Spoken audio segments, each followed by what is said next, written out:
अस्सलाम वालेकुम, कैसे हैं आप सब। उम्मीद करता हूँ खैरियत से होंगे। अगर आपको मेरी वॉइस और वीडियो क्लियर आ रही है तो प्लीज़ आप मुझे कमेंट सेक्शन में बताएं।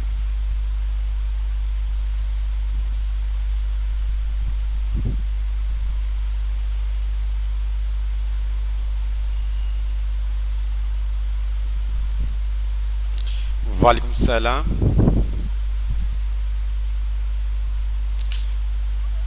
जी, आपके मैसेज आना स्टार्ट हो गए सर। वॉइस एंड वीडियो दोनों चीज़ें क्लियर हैं। ओके। मुझे कोई बताएगा लास्ट क्लास में हमने क्या पढ़ा था। लास्ट क्लास में हमने क्या किया था।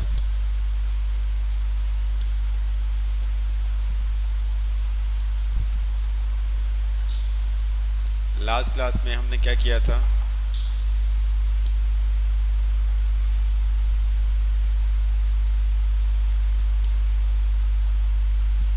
सिलेक्टर्स पढ़े थे। अच्छा, कौन कौन से सिलेक्टर्स पढ़े थे, कुछ नाम याद है। हमने देखे थे सिलेक्टर्स, ठीक है। अच्छा, सिलेक्टर्स हम इनलाइन के लिए यूज़ करते हैं या इंटरनल एक्सटर्नल के लिए यूज़ करते हैं। जो सिलेक्टर्स हैं वो हम इनलाइन सीएसएस के लिए यूज़ करते हैं या इंटरनल एक्सटर्नल सीएसएस के लिए यूज़ करते हैं।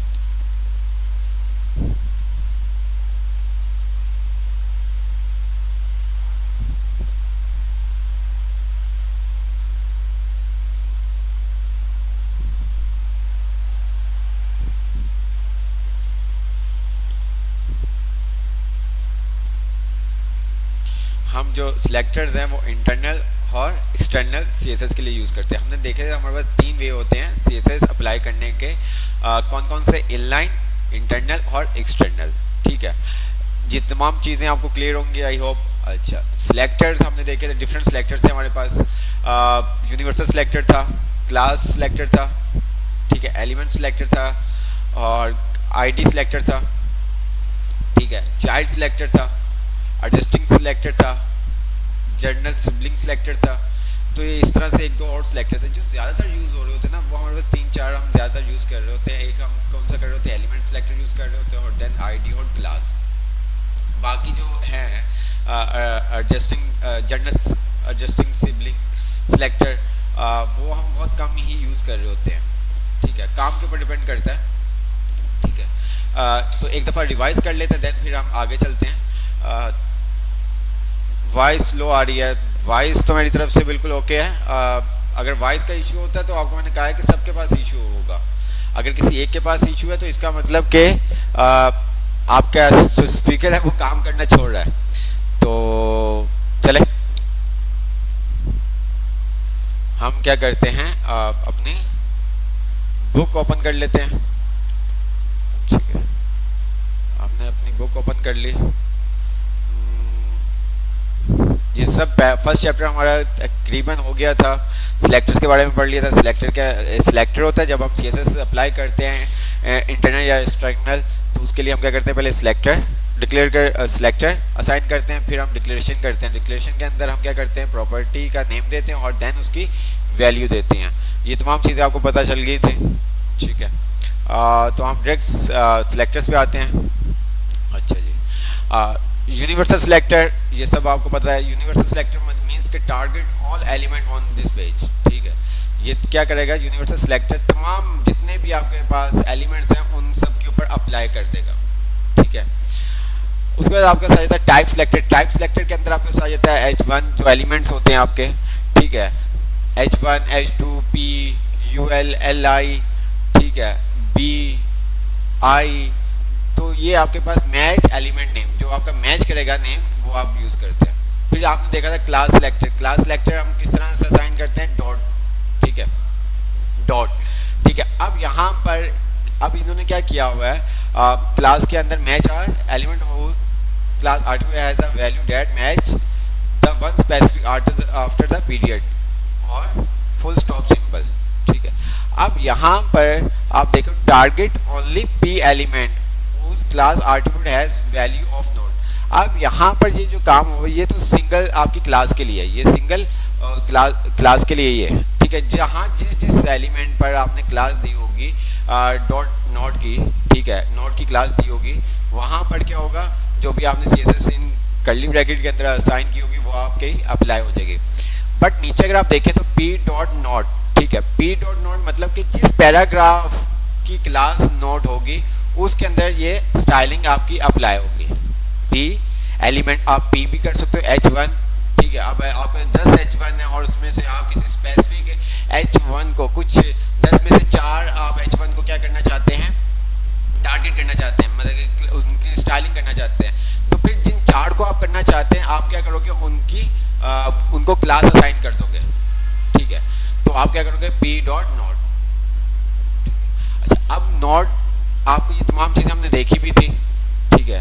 तो आप मुझे बताएं ये आपको क्लियर है क्लास सेक्टर के अंदर एलिमेंट। अब यहाँ पे अगर आप कॉमा लगा दोगे तो ये आपके क्या हो जाएंगे, ग्रुपिंग हो जाएंगे, मतलब कि पी अलग हो जाएगा और डॉट नोट वाली क्लास अलग हो जाएगी।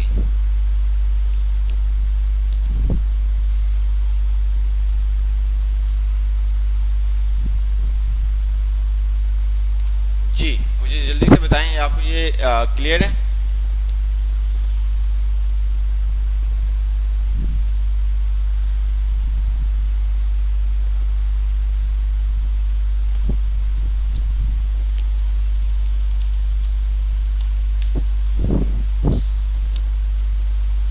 हम एक फोल्डर बना लेते हैं।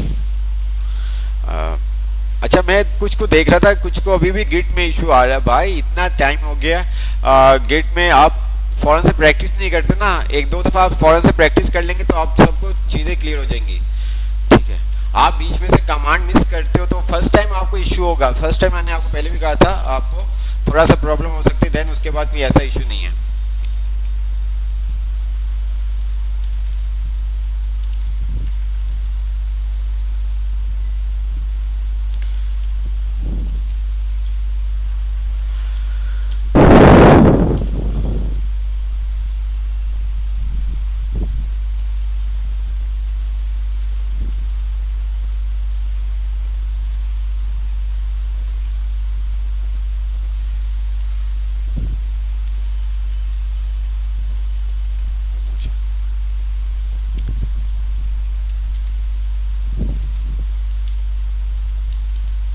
आपने जल्दी से ये कुछ कर लिया। अच्छा, आप लोगों ने कुछ प्रैक्टिस की थी या नहीं?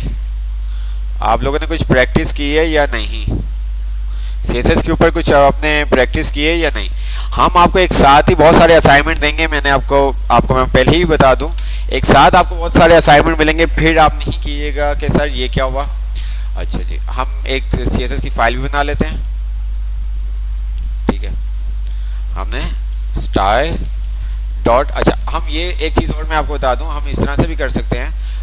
हमने क्या किया, यहाँ पर लिंक सीएसएस, और मैं जैसे ही इसके ऊपर क्लिक करूंगा ना तो ये क्या करेगा, मुझे खुद ही फाइल क्रिएट करके दे देगा। ये देखें, मेरे से पूछ रहा है कि आपको फाइल क्रिएट करनी, मैंने कहा यस, तो ये देखिए मुझे उसने खुद ही फाइल क्रिएट करके दे दी। अच्छा जी, यूनिवर्सल सिलेक्टर पे हम आते हैं, ठीक है। कलर हमने इसको कह दिया एक्वा, और हम इसको रन करते हैं।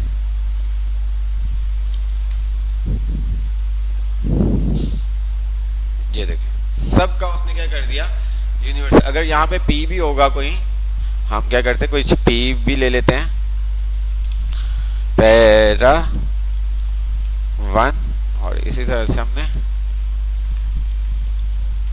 2 3 4, और ये हमारे पास आ गया 5। तो ये देख सकते हैं, देख रहे हैं आप,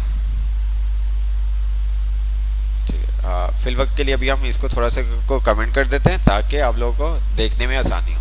ये देखें, ये हमारा होता है यूनिवर्सल सिलेक्टर। देन इसी तरह से हम आते हैं आगे, यूनिवर्सल की जगह हम क्या कर सकते हैं, इसको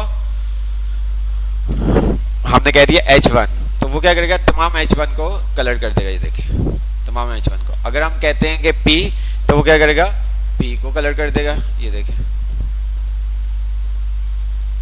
ठीक है।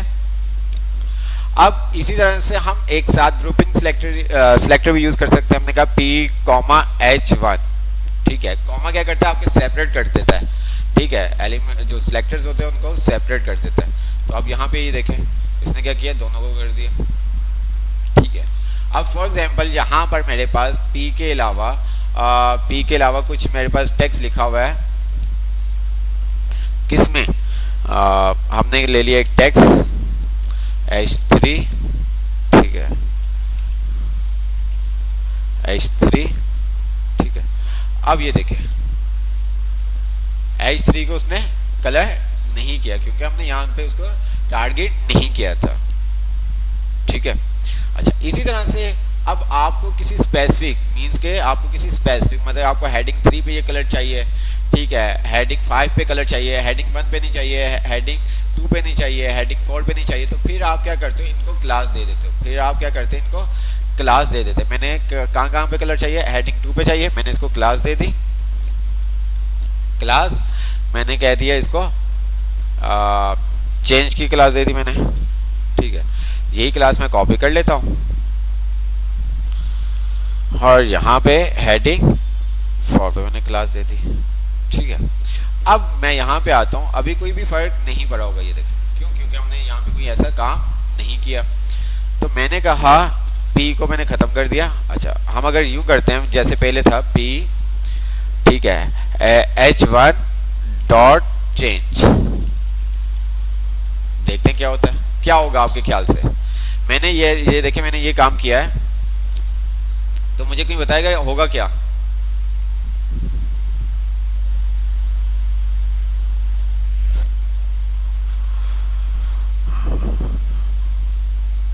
क्या होगा ये हमारे पास, अगर मैं रिफ्रेश करूंगा तो क्या किस पे कलर आएंगे,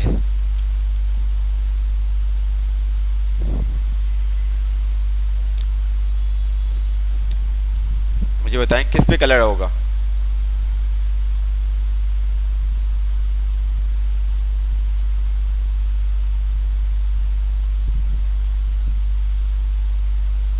P और H1 पर काम करेगा, मतलब कि आपका कहने का मतलब P के तमाम एलिमेंट और H1 के तमाम एलिमेंट जैसे कि अभी कलर हुआ हुआ है वैसे ही रहेगा, कुछ चेंज नहीं होगा, ऐसे ही है। आपका कहने का मतलब है कि तमाम H1 पे और पैराग्राफ के ऊपर, मीन्स कि मैं अगर रिफ्रेश करूंगा तो कोई भी इसका इफेक्ट नहीं पड़ेगा। जिस पर क्लास का साइन लगाया है इस पर और पैराग्राफ पर,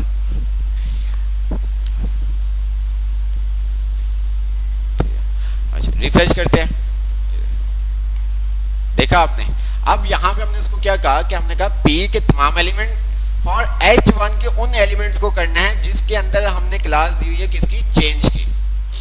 बात समझ में आई, जिसके अंदर हमने क्लास दी है चेंज की, ओके। अब क्लास मैं इसके अंदर भी दे सकता हूं, मैं पैराग्राफ के अंदर भी क्लास दे सकता हूं। मैं यहां पे आता हूं और मैंने यहाँ पे क्लास दे दी, ये देखें। अब कुछ फर्क पड़ेगा अगर ये मैंने काम किया है, ठीक है, ये मेरी CSS है और ये हमारी, तो मैंने पैराग्राफ के अंदर एक क्लास दे दी है, तो क्या हमारे पास कोई फर्क पड़ेगा,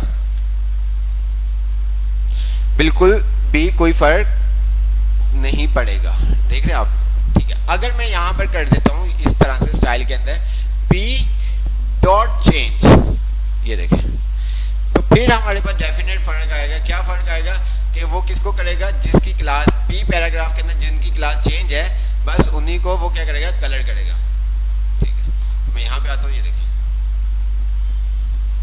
अच्छा, इसी तरह से हम आगे चलते हैं। ID सिलेक्टर आपको पता है।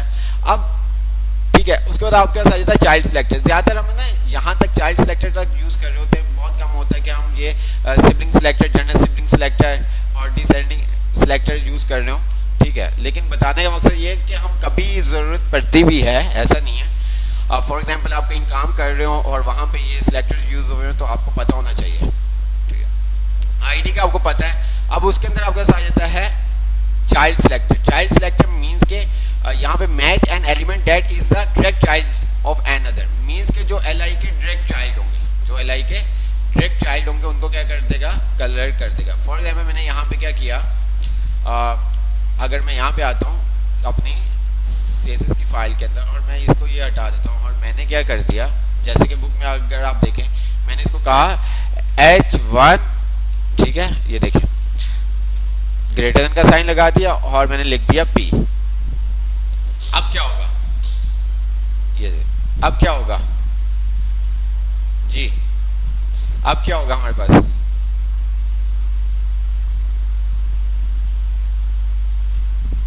हमने चाइल्ड सिलेक्टर यूज कर रहे हैं, match an element that is a direct child of another.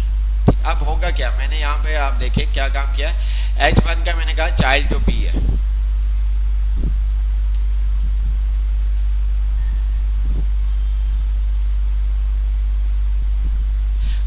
Class को एलिमेंट के बगैर सिलेक्ट नहीं कर सकते बेटा, हम क्लास मतलब कि एलिमेंट के बगैर भी क्लास को सिलेक्ट कर सकते हैं।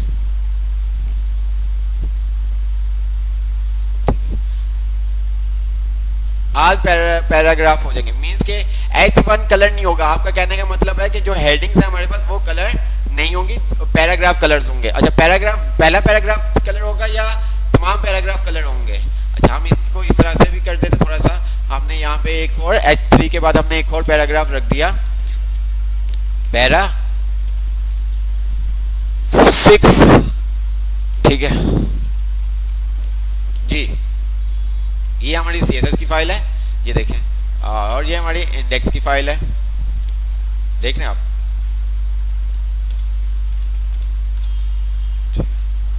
अच्छा जी, रिफ्रेश करते हैं, ये देखें क्या हुआ, क्या हुआ, कुछ भी नहीं किया इसने, क्यों जी? ये देखें कुछ भी नहीं किया इसने, तो कुछ भी नहीं किया इसने, तो कुछ भी नहीं, किसी को भी कलर नहीं किया जी। ये देखें, आपको मैं कोड भी दिखा देता हूं, ये देखें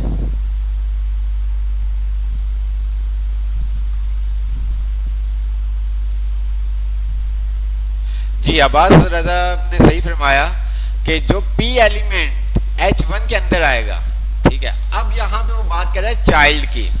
चाइल्ड कैसे बनेगा? यहाँ पे कोई किसी का चाइल्ड नहीं है, चाइल्ड है वो बॉडी के चाइल्ड है, सब H1 P हो गया, H3 हो गए, ये बॉडी के चाइल्ड है, लेकिन H1 के अंदर P का कोई भी चाइल्ड नहीं है। ये थोड़ा सा आपने क्या कहते हैं चीज़ें अपनी क्लियर करनी, कॉन्सेप्ट, ठीक है। बहुत ध्यान से, मेन HTML के अंदर कोई इशू नहीं था, CSS के अंदर आप टाइम देंगे तो कोई आपको प्रॉब्लम नहीं होगी, आप डिफरेंट तरीके से करें। मैं अभी आपको कोई असाइनमेंट दे रहा हूँ, मैं भी आज शायद दे दूँ, लेकिन जब मैं असाइनमेंट दूंगा तो एक साथ बहुत सारे असाइनमेंट दूंगा। अच्छा, उसके अंदर वही तमाम चीज़ें यूज़ होंगी जो हम पढ़ चुके हैं, ठीक है। अब वो आपके ऊपर डिपेंड करेगा आप कौन सा सिलेक्टर यूज़ करते हैं, इनलाइन CSS यूज़ करते हो, इंटरनल एक्सटर्नल, हमें उससे कोई ऐसा फ़र्क नहीं है। हमें बस आपका आउटपुट देखना है कि रेंडर करते वक्त हमारे पास किस तरह से जो हमने आपको इमेज दी है या कोई हमने वेबसाइट का आपको क्लोन किया वैसा आपने बनाया कि नहीं बनाया, ठीक है। अब यहाँ पे हम आते हैं दोबारा से, तो ये देखिए हमें कलर नहीं किया। अब मैं यहाँ पे क्या करता हूँ, इंडेक्स की फाइल में आता हूँ और मैं क्या करता हूँ, क्या किया हमने H1 का चाइल्ड जो है P, मैंने यहाँ पर इस पैराग्राफ को उठाया, कौन से पैराग्राफ 1 को कट किया और मैंने क्या किया, इसको H1 के अंदर रख दिया। किसके अंदर रख दिया? H1 के अंदर रख दिया। तो अब देखिएगा, समझ में आया?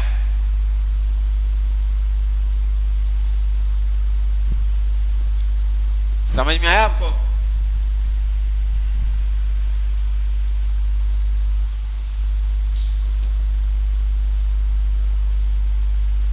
क्योंकि यहाँ पर H1 का चाइल्ड पहले कोई भी नहीं था, H1 का P चाइल्ड नहीं था, H1 का चाइल्ड P नहीं था, ठीक है।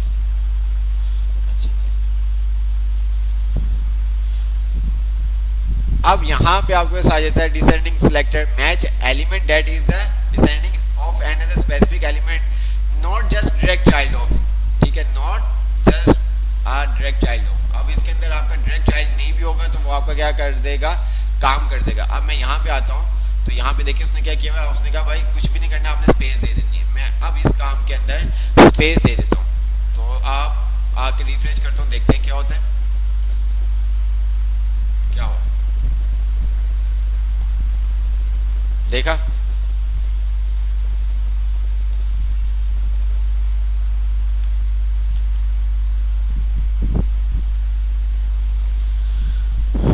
H1P,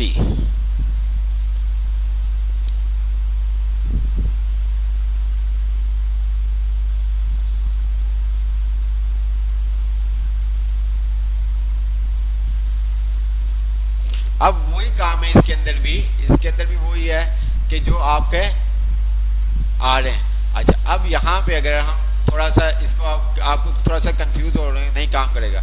अच्छा, इसको थोड़ा सा हम सेट कर देते हैं ताकि आपको समझ में आ जाए।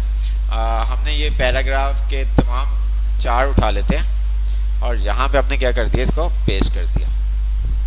ठीक है, ओके हो गया। और इसको हम फॉर्मेट भी कर देते ताकि आपको क्लियर हो जाए। अच्छा जी, ये देखें, इसको हम पहले जैसा कर देते हैं।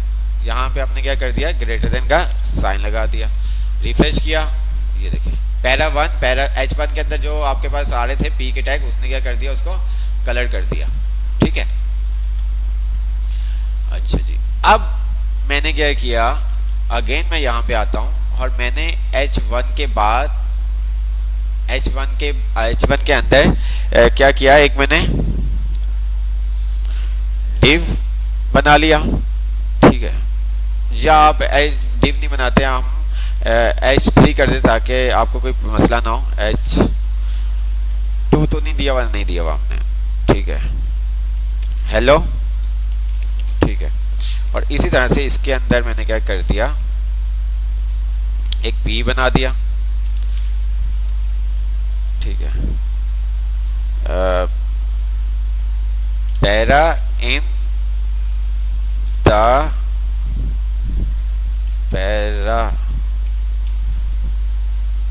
Para 5 in the H2। ठीक है, मीन्स के जो पैरा 5 है वो H2 के अंदर है। ठीक है, और इसी तरह से हमने एक क्या कर दिया, फिर P का टैग बना दिया और यहाँ पे हमने कह दिया para 6 not in a H NOTA, इसको हम बाहर ले जाते हैं, नॉट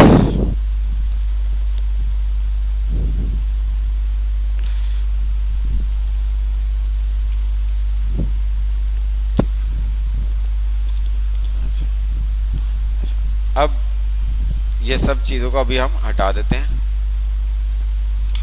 और ये पैरा 6 और ये हमने पैरा 7 कर दिया। ठीक हो गया। अच्छा जी, अभी हमने CSS क्या किया हुआ था, कौन सा हमने यूज़ किया हुआ था, डिसेंडिंग ये हमने यूज़ किया हुआ था चाइल्ड सेलेक्टर। ठीक है, अभी हमने चाइल्ड सेलेक्टर यूज़ किया। रिफ्रेश करते हैं तो ये देखें पैरा 1 पैरा 2 और पैरा 4। ओके हो गया। इसने पैरा 5 को नहीं किया, पैरा 5 इन द H2, इसने पैरा 5 को नहीं किया। ये देखें, देख रहे हैं आप, ये देखें, ये भी है H1 के अंदर, लेकिन इसके पहले एक और क्या आ गया, आपका एलिमेंट आ गया, कौन सा, H2 का। ठीक है, अगर आप बात करें तो ये इसका डायरेक्ट मतलब कि ये P H1 का डायरेक्ट चाइल्ड नहीं बन रहा, तो इस वजह से इसने इसको कलर नहीं किया। अब यहाँ पर अगर हम आते हैं तो हम यहाँ से क्या करते हैं, सिंपल सा ये ग्रेटर का साइन हटा देते हैं, स्पेस देते हैं। तो यहाँ पे अगर हम आते हैं तो रिफ्रेश करते हैं तो पैरा 1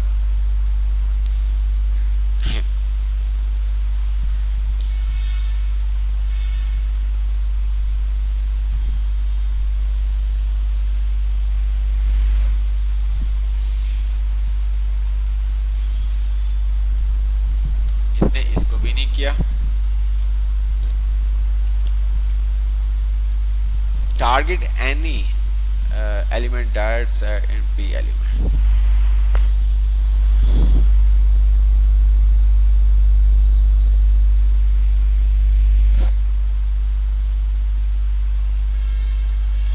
क्यों, कहाँ पे हमने कोई मिस्टेक की है?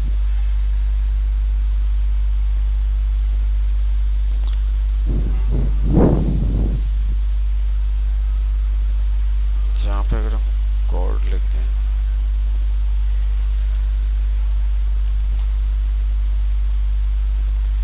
अच्छा जी, ये देखें, चेंज करते हैं इसको। ओके हो गया, ये देखें,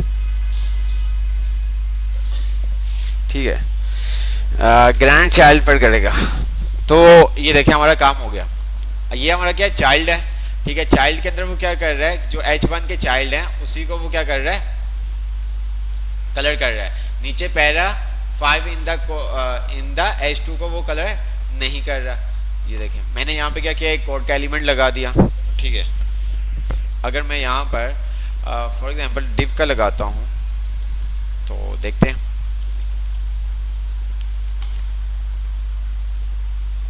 डिव, और यहाँ पे आके हमने इसको खत्म कर दिया। ये देखें ओके हो गया,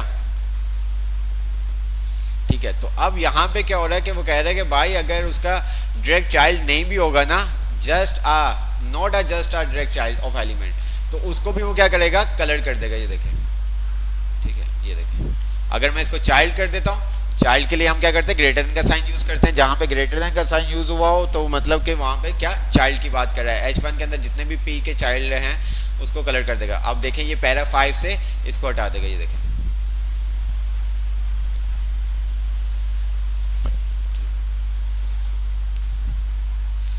अब इसको मैंने क्या कर दिया, स्पेस दिया, तो इसने इसका पैरा 5 इन द H2 इसको भी कलर कर दिया। तो इसी तरह से यहाँ पे आपके एडजस्टिंग सिबलिंग सिलेक्टर होते हैं, ठीक है। इसके अंदर वो फर्स्ट को कर रहा होता है, ठीक है। इसके अंदर वो क्या कर रहा होता है, जो आपका एलिमेंट आप सिलेक्ट करते हो आप, ठीक है, फर्स्ट एलिमेंट, ठीक है। ये किसको करता है, फर्स्ट एलिमेंट को करता है। उसके बाद जो फर्स्ट आपका एलिमेंट आता है उसको वो क्या करता है, कलर करता है।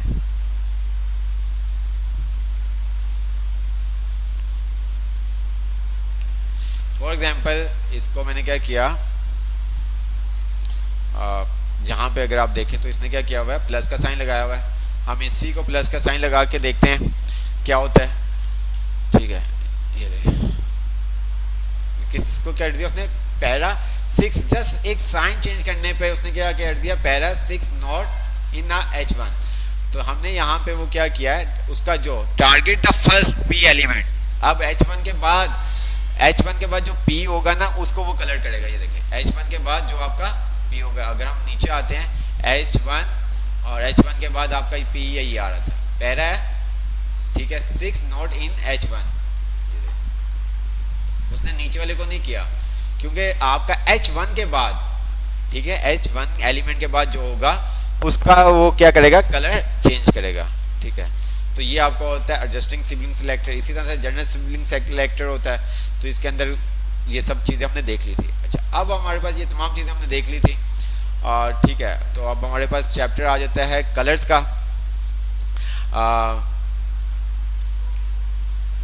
आई होप आपको सिलेक्टर्स अब समझ में आ गए होंगे, ठीक है। एक एक चीज़ मतलब प्लस, ग्रेटर देन, स्पेस, ये चीज़ें आपको पता होनी चाहिए, ठीक है। यूज़ नहीं भी आप कर रहे तो आपको पता होना चाहिए कि अगर आप H1 बीच में स्पेस दे देते हैं फिर दूसरा एलिमेंट आप लिखते हैं तो ये कौन सा सिलेक्टर है। अगर आप ग्रेटर देन का साइन लगाते हैं तो कौन सा सिलेक्टर है, प्लस का साइन लगाते हैं तो कौन सा आपका सिलेक्टर यूज़ होता है। तो ये चीज़ें आपको पता होनी चाहिए।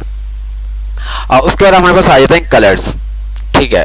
कलर बहुत इंपॉर्टेंट होते हैं वेबसाइट के लिए, ठीक है।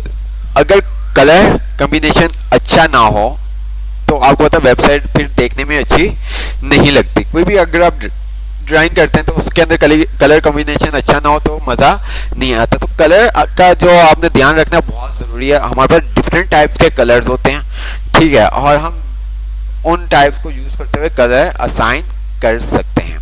कौन से कलर होते हैं चलें देखते हैं, ठीक है। कलर्स में आ जाते हैं हम। ये हमारा चैप्टर है कलर्स का, जिसके अंदर how to specific colour terminology and contrast background colours.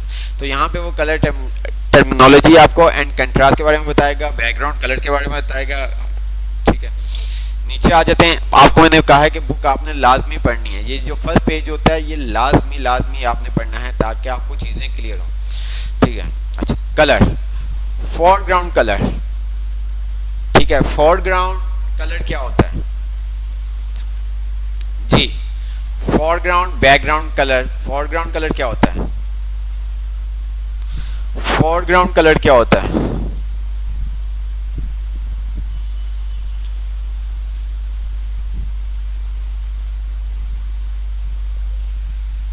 Ji foreground colour क्या होता है, जल्दी से बताएं यार।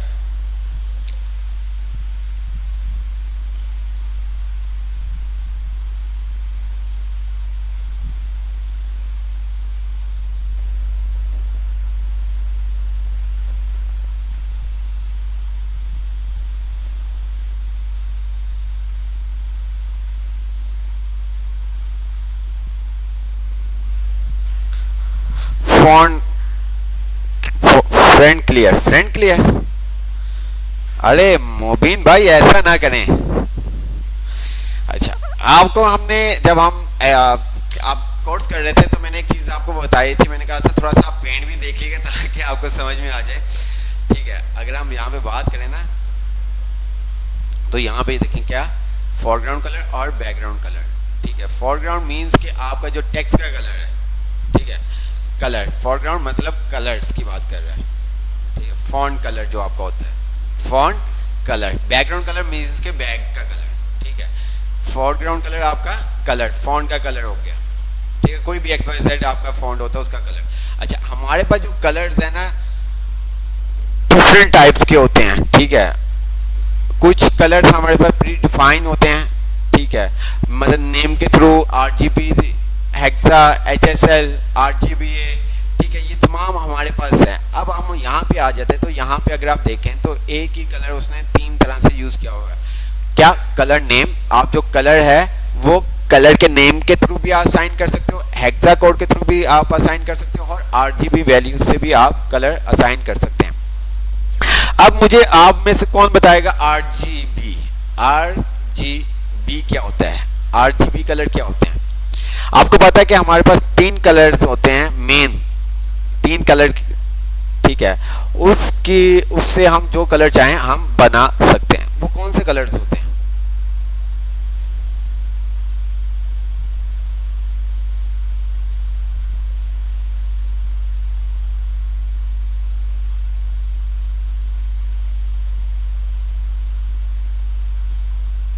हमारे 3 कलर होते हैं जिसकी वजह से हम जो चाहें हम बना सकते हैं।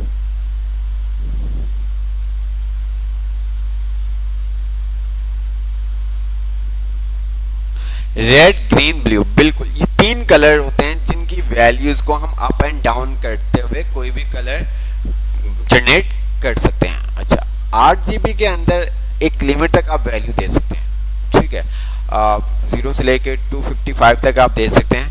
ठीक है, तो उसके बिहाफ पे आपके पास कोई ना कोई कलर जनरेट हो जाता है। एक होता है कि कलर का नेम, रेड, हम रेड लिख देंगे, वाइट लिख देंगे, ब्लैक लिख देंगे, ग्रीन लिख देंगे, येलो, पर्पल, पिंक। ठीक है, टमाटो जैसे हमने लास्ट क्लास में यूज़ किया था, ब्राउन, चॉकलेट ब्राउन। तो ये कलर नेम है। आप जो कलर है बैकग्राउंड कलर जहाँ मर्जी, लाजमी नहीं फोरग्राउंड फॉन्ट का कलर, आप बैकग्राउंड में भी कलर के नेम से कलर असाइन कर सकते हैं, RGB के थ्रू भी कर सकते हैं, हेक्सा के थ्रू भी कर सकते हैं। ठीक है, ये 3 चीज़ें हमारे पास मेन होती हैं, कलर नेम, RGB और हेक्सा। ठीक है, जो RGB हेक्सा है वो दोनों सेम है, बस थोड़ा सा लिखने का जो डिफरेंट है वो आपको पता चल जाएगा। ठीक है, कलर हमने जो भी लिखना है हम कलर लिख सकते हैं। फॉर एग्जांपल मैं यहाँ पे आता हूँ और हमने क्या किया, अपने इस कोड को थोड़ा सा साफ कर देते हैं।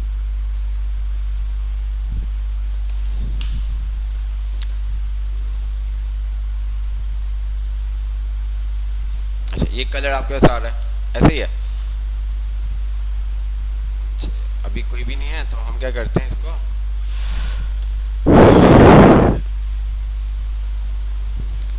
अच्छा सबको उसने कलर कर दिया, ओके हो गया। ये हमने जो कलर असाइन किया है ये किस क्या कलर नेम है, ये आपका जो कलर नेम है। ठीक है, ये आपने कलर नेम से किया है। इसी तरह से आप क्या कर सकते हो, RGB कलर असाइन कर सकते हो। मैं यहाँ पे आता हूँ, मैंने यहाँ पे क्या किया, कलर, ठीक है, और यहाँ पे मैंने दे दिया RGB। ये देखें RGB, मैंने क्लिक किया, ये देखें रेड, ग्रीन, ब्लू। पहला आपके पास क्या होता है, रेड, दूसरा क्या होता है ग्रीन, और तीसरा क्या होता है ब्लू। ये आपको याद पता होना चाहिए। ठीक है, ये आपको पता होना चाहिए, रेड, ग्रीन और ब्लू।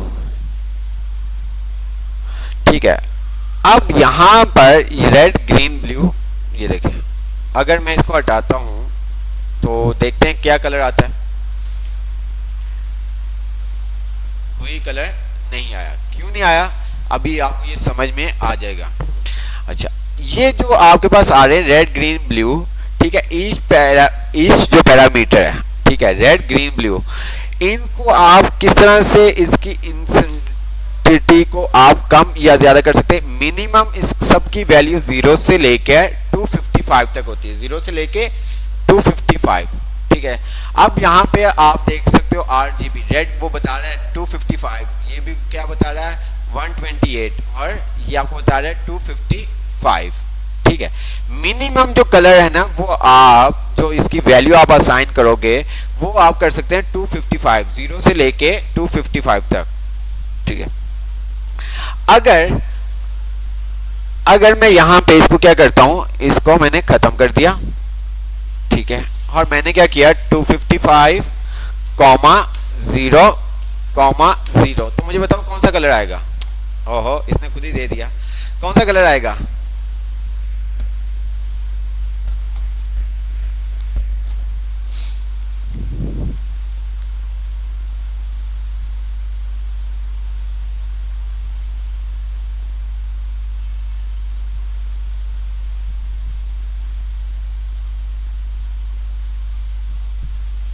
रेड आएगा, ठीक है, क्योंकि रेड, अच्छा जी। अब इसी तरह से अगर मैं यहाँ पे आता हूँ और मैंने यहाँ पे दे दिया, मैंने इसको कर दिया 0 और इसको मैं ये देखो सबको 0 0 कर दिया, तो क्या हो गया ब्लैक, और मैंने यहाँ पे कर दिया 255, तो अब मुझे बताओ क्या कलर आएगा। अब मुझे बताओ क्या कलर आएगा। मैंने क्या किया 0, 255 और 0 कर दिया, क्या हो गया ग्रीन, ठीक है, रेड ग्रीन ब्लू, क्योंकि हमने ग्रीन आपको पता है। अब इसी तरह से अगर मैं कर दूं यहाँ पर इसको 0 और इसको कर दूं 255, तो क्या कौन सा कलर आएगा, तो हमारे पास आ जाएगा ब्लू, ये देखिए, ठीक है। अगर आपने क्या करना है ब्लैक कलर करना है तो आप 0 0 कर दें, देन तब भी आपके पास ब्लैक हो जाएगा। ओके हो गया। अच्छा, अब इसको थोड़ा सा हम क्या करते हैं, हम आते हैं W3 स्कूल पे, वहां पे आपको ज्यादा सही से समझ में आ जाएगा। कलर्स, ठीक है, ये colour are specific using predefined colour name, ठीक है, colour name RGB, hexa, HSL, RGBA, ठीक है, A, ठीक है, ये सेम है, ठीक है, ये A क्या है ये आपको आगे जाके भी पता चल जाएगा, ठीक है। अब यहाँ पर CSS कलर नेम, इन CSS का colour can be specific by using predefined colour name, tomato, orange, grey, light grey, violet colour, ये तमाम आपके सारे। तो वो कह रहा है कि CSS HTML spot 140 standard colour name, मतलब कि जो सपोर्ट करता है वो 140 कलर नेम सपोर्ट करता है आपका HTML, ठीक है। अच्छा जी, अब नीचे थोड़ा सा आ जाते हैं। इसने डिफरेंट आपको बताया हुआ कलर्स वगैरह, इसका भी हमें ज़रूरत नहीं है। अच्छा, अब यहाँ पे कलर वैल्यू वो बता रहा है। अब ये देखें, इन CSS colour can also be specific using RGB value, hexa, HSL, ठीक है, ये तीनों से एक ही कलर ये देखे बना है, same has a colour name tomato, देख रहे हैं आप। RGB में उसने क्या किया हुआ है, आपको 255 दिया हुआ है, ठीक है। आपको पता है RGB में जो मिनिमम वैल्यू है वो आप 0 और मैक्सिमम वैल्यू 255 तक आप दे सकते हो, ठीक है। रेड ग्रीन ब्लू, अब इसका आपको पता होना चाहिए, आपको पता होना चाहिए रेड ग्रीन ब्लू। अब नीचे उसने क्या किया हुआ है हेक्सा, जहाँ पे हैश यूज हो रहा होता है वहां पे आप क्या कहते हैं हेक्सा, ठीक है, हेक्सा, ठीक है। हेक्सा क्या होता है ये अभी हम देखते हैं। उसके बाद आपके पास आता है HSL, ठीक है। अब HSL के अंदर भी आपके पास सेम कलर ये देखें अप्लाई हो रहा है। आपके ऊपर डिपेंड करता है कि आपने किस तरह से RGB कलर यूज करना है, हेक्सा कलर यूज करना है या HSL कलर यूज करना है, वो आपके ऊपर डिपेंड करता है। अच्छा, अब यहाँ पे आपके साथ आता है RGBA value and HSL A value. अब यहाँ पे क्या, जो ये A है ना, A ये आपकी ट्रांसपेरेंसी को, ट्रांसपेरेंट को रिप्रेजेंट कर रहा होता है। क्या कर रहा होता है, ट्रांसपेरेंट को रिप्रेजेंट कर रहा होता है। मैं यहाँ पे आता हूँ, अगर मैं क्या करता हूँ, इसी को कॉपी करता हूँ, ये देखें, और अपने इस पे मैं पेस्ट करता हूँ, ये देखें, मेरे पास जो कलर आ रहा होगा ये देखें। अब आपको एक चीज़ मैं अभी बताते हैं, ये जो आपके पास आ रहा है ना, ये आपकी जो वैल्यू लेता है ना 0 से लेके 1 तक ले रहा होता है, 0 से लेके 1 तक ले रहा होता है, ठीक है, 0 से लेके 0.1 और इसी तरह से आप 1 तक मैक्सिमम वैल्यू आप क्या दे सकते हो, 1 दे सकते हो। ये देखो जिस तरह से आप 0 मतलब कम करेंगे 1 से कम, तो वो आपकी ट्रांसपेरेंसी को कम करता है। अगर आप 50% ट्रांसपेरेंसी चाहते हैं तो आप क्या करोगे, 0.5 कर दोगे, तो वो देखो 50% आपको ट्रांसपेरेंसी कर देगा, ठीक है जी। जी सब डिफाइन करेंगे, सब डिफाइन करेंगे, जस्ट अभी आप समझें, ठीक है। इसी तरह से हेक्सा में आपके साथ है, हेक्सा में जो RGB आ रहा होता है वो आपका क्या आखिरी जो आपके पास पैरामीटर आपके पास आ रहा होता है, वो आपके क्या किसको, ट्रांसपेरेंसी को रिप्रेजेंट कर रहा होता है, ठीक है। ये इसने खुद ही यहाँ पे बता दिए, देखिए अब यहाँ पे ये क्या कर रहा है, ये इसको हमने हेक्सा में कन्वर्ट कर दिया, ये देखिए, ठीक है। ये आपका HSL आ गया, ये देखिए, देख रहे हैं,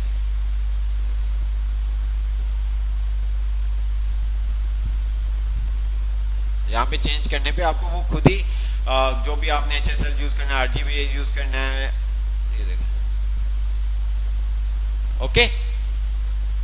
अच्छा जी, अब हम थोड़ा सा आगे आते हैं। ये HS आपको पता चल गया, आपको RGB में आप किस तरह से कलर साइन करते हैं। RGB का मतलब रेड ग्रीन ब्लू, HEX का क्या मतलब है वो हम आगे जाके भी आपको बताते हैं, HSL का भी आपको बताते हैं, लेकिन RGBA, हेक्सा और HSL आपको समझ में आ गया कि RGB कलर दिया होगा तो वहां पे क्या चीज होगी, हेक्सा कलर दिया होगा तो वहां वो क्या चीज होगी, HSL में क्या चीज होगी, ठीक है। अच्छा जी, अभी हमने RGB देखा है, हेक्सा और HSL हम देखते हैं। हेक्सा जो है ना वो हमारा हैश से स्टार्ट होता है, किससे, हैश से स्टार्ट होता है। अब RGB में अभी आपका जो फोकस हो वो RGB का हो। RGB के अंदर आप red green blue, RGBA red green blue, इसके अंदर RGB कलर के अंदर आप 0 से लेके 255 तक, बिटवीन 255 तक आप नंबर असाइन कर सकते हैं। 3 पैरामीटर आप असाइन करते हैं, रेड ग्रीन ब्लू। अगर आपने इसके अंदर अल्फा, एक हम अल्फा कह रहे होते हैं ट्रांसपेरेंट, ठीक है, ट्रांसपेरेंट करने के लिए, ठीक है। वो जो अल्फा है उसके अंदर आप क्या कर सकते हो, 0 से लेके 1 तक, ठीक है, 0 से लेके आप 1 तक वैल्यू असाइन कर सकते हो। 1 आपकी डार्क होती है, 0 आपकी बिल्कुल लाइट, मतलब कि आपका ये समझ लें फुल ट्रांसपेरेंट होता है, ठीक हो गया, क्लियर हो गया। RGB के अंदर हम किया कितने पैरामीटर, 3 पैरामीटर पास कर रहे होते हैं। अगर हम RGBA की बात करें तो उसके अंदर हम फिर 4 यूज कर रहे होते हैं। तो चौथा जो होता है A, वो किस लिए होता है, ट्रांसपेरेंट के लिए होता है, ठीक है। अच्छा नीचे आ जाते हैं। अच्छा RGB आपको समझ में आ गया, ठीक है। And RGB colour value represent red green and blue, ठीक है, लाइट सोर्स, ठीक है। अब यहाँ पे वो कह रहा है RGB value in CSS a colour can be specific and RGB value using formula red green blue, each parameter red green and blue define intensity of the color between 0 to 55, ठीक है। आप 0 से लेके 255 तक कलर असाइन कर सकते हैं, ठीक है। अब वो कह रहे हैं कि अगर आप RGB के अंदर 255 रेड 255 करते हो, बाकी को 0 करते हो, तो वो आपको रेड कलर कर देगा, ठीक है। हाईएस्ट वैल्यू, ठीक है, red is set to its highest value, इसी तरह से अदर सेट 0। फिर इसी तरह से उसने कर दिया कि अगर आपको ब्लैक चाहिए तो आप क्या कर दो, 0 0 कर दो। अगर आपको वाइट टेक्स्ट चाहिए तो आप सबको क्या कर दो, 255 कर दो, ठीक है। अब ये बात वही हो गई, ये बात वही हो गई क्या, अगर आप 0 0 कर दोगे तो वो सब मतलब आपका ब्लैक, जिस तरह से आप नंबर ऊपर करते रहेंगे तो वो कल का आपका ट्रांसपेरेंसी की तरफ जाता रहेगा, मतलब कलर्स, ठीक है। आप जोर जोर से कलर, आप बहुत डार्क कलर करते तो ड्राइंग में किए ही होंगे आपने कलर्स, ठीक है। रेड के ऊपर जोर जोर से आपने कलर कर दिया, मतलब और डार्क कलर कर दिया, फिर इसी तरह से ग्रीन कलर कर दिया, फिर ब्लू कलर कर दिया, तो वो क्या होता है, आपका ब्लैक शो कर होता है। अगर आप लाइट कलर, हल्का सा लाइट कलर करते हैं, ग्रीन थोड़ा सा ज्यादा, फिर ब्लू, इस तरह से फिर वो कलर का जो कॉम्बिनेशन बनता है वो आपके सामने शो हो जाता है, ठीक है। तो ये देखें, अब यहाँ पे वो बता भी रहा है 255 ग्रीन ब्लू। अगर ये मैं यहाँ पे ये देखो, ठीक है, मैं रेड को 0 रखता हूँ, ग्रीन को मैंने क्या कर दिया 105 कर दिया। देखें ये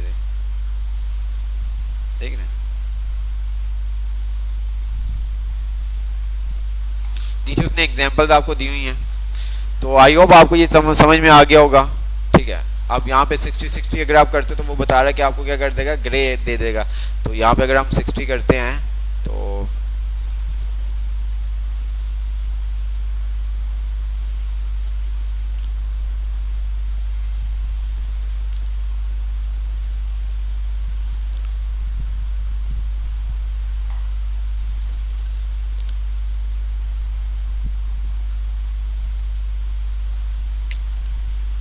देख रहे हो आप, तो ये सब चीज़ें ठीक है। 240 210 दे दोगे तो ये कलर्स आपको बताए हुए हैं। तो जब आप ये काम करोगे ठीक है, तो तब आपको चीज़ें क्लियर होंगी। कलर याद रखना कोई ऐसा नहीं है, हम बहुत सारी चीज़ें हम नहीं याद होते कलर, ऐसा नहीं कि आप कहीं के हमने कलर याद करने, बट उसके पैरामीटर आपको पता होना चाहिए, सीक्वेंस का पता होना चाहिए कि RGB कलर अगर हमने करना है तो उसके अंदर हम उसको किस तरह से डिफाइन करेंगे। रेड ग्रीन ब्लू ठीक है, 0 क्या होता है 255 क्या होता है।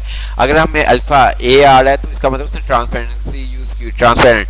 तो ट्रांसपेरेंट के अंदर हम मिनिमम वैल्यू क्या दे सकते हैं, मैक्सिमम वैल्यू क्या दे सकते हैं। बाकी कलर्स आपको कोड ऐसा नहीं कि ये जो अभी आप देख रहे हैं कोड ये आपको पता होने चाहिए। ठीक है, मेन हमारे पास जो मेन होते हैं रेड ग्रीन ब्लू येलो ठीक है, हम ये सिंपल सा कलर नेम के साथ ही यूज कर रहे होते हैं।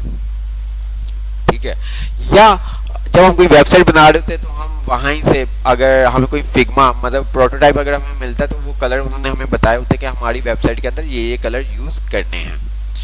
ठीक है, वरना अगर हमें कोई वेबसाइट का हम क्लोन कर रहे हैं, अगर हमें फेसबुक का कलर देखना है, ये पहले भी आई थिंक हमने आपको बताया था, आप किसी भी वेबसाइट का कलर पिक कर सकते हैं।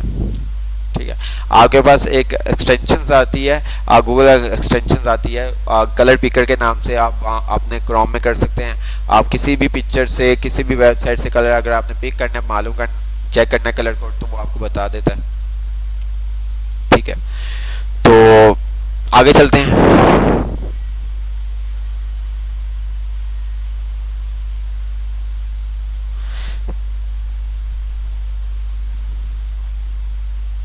बेटा ब्लैक, ये देखो ये क्या कह रहा है। ठीक है, टू डिस्प्ले। अब अगर यहाँ पे अगर आप सही से आपने पढ़ा होगा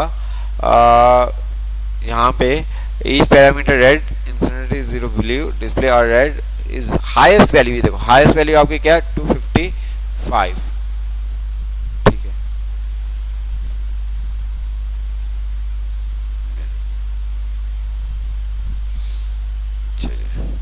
अल्फा आपको समझ में आ गया। अल्फा ट्रांसपेरेंट फुल ट्रांसफर करना है तो आप क्या करते हो उसको 0.0, नॉट ट्रांसपेरेंट करना है तो आप क्या करते हो उसको 1 दे देते हो।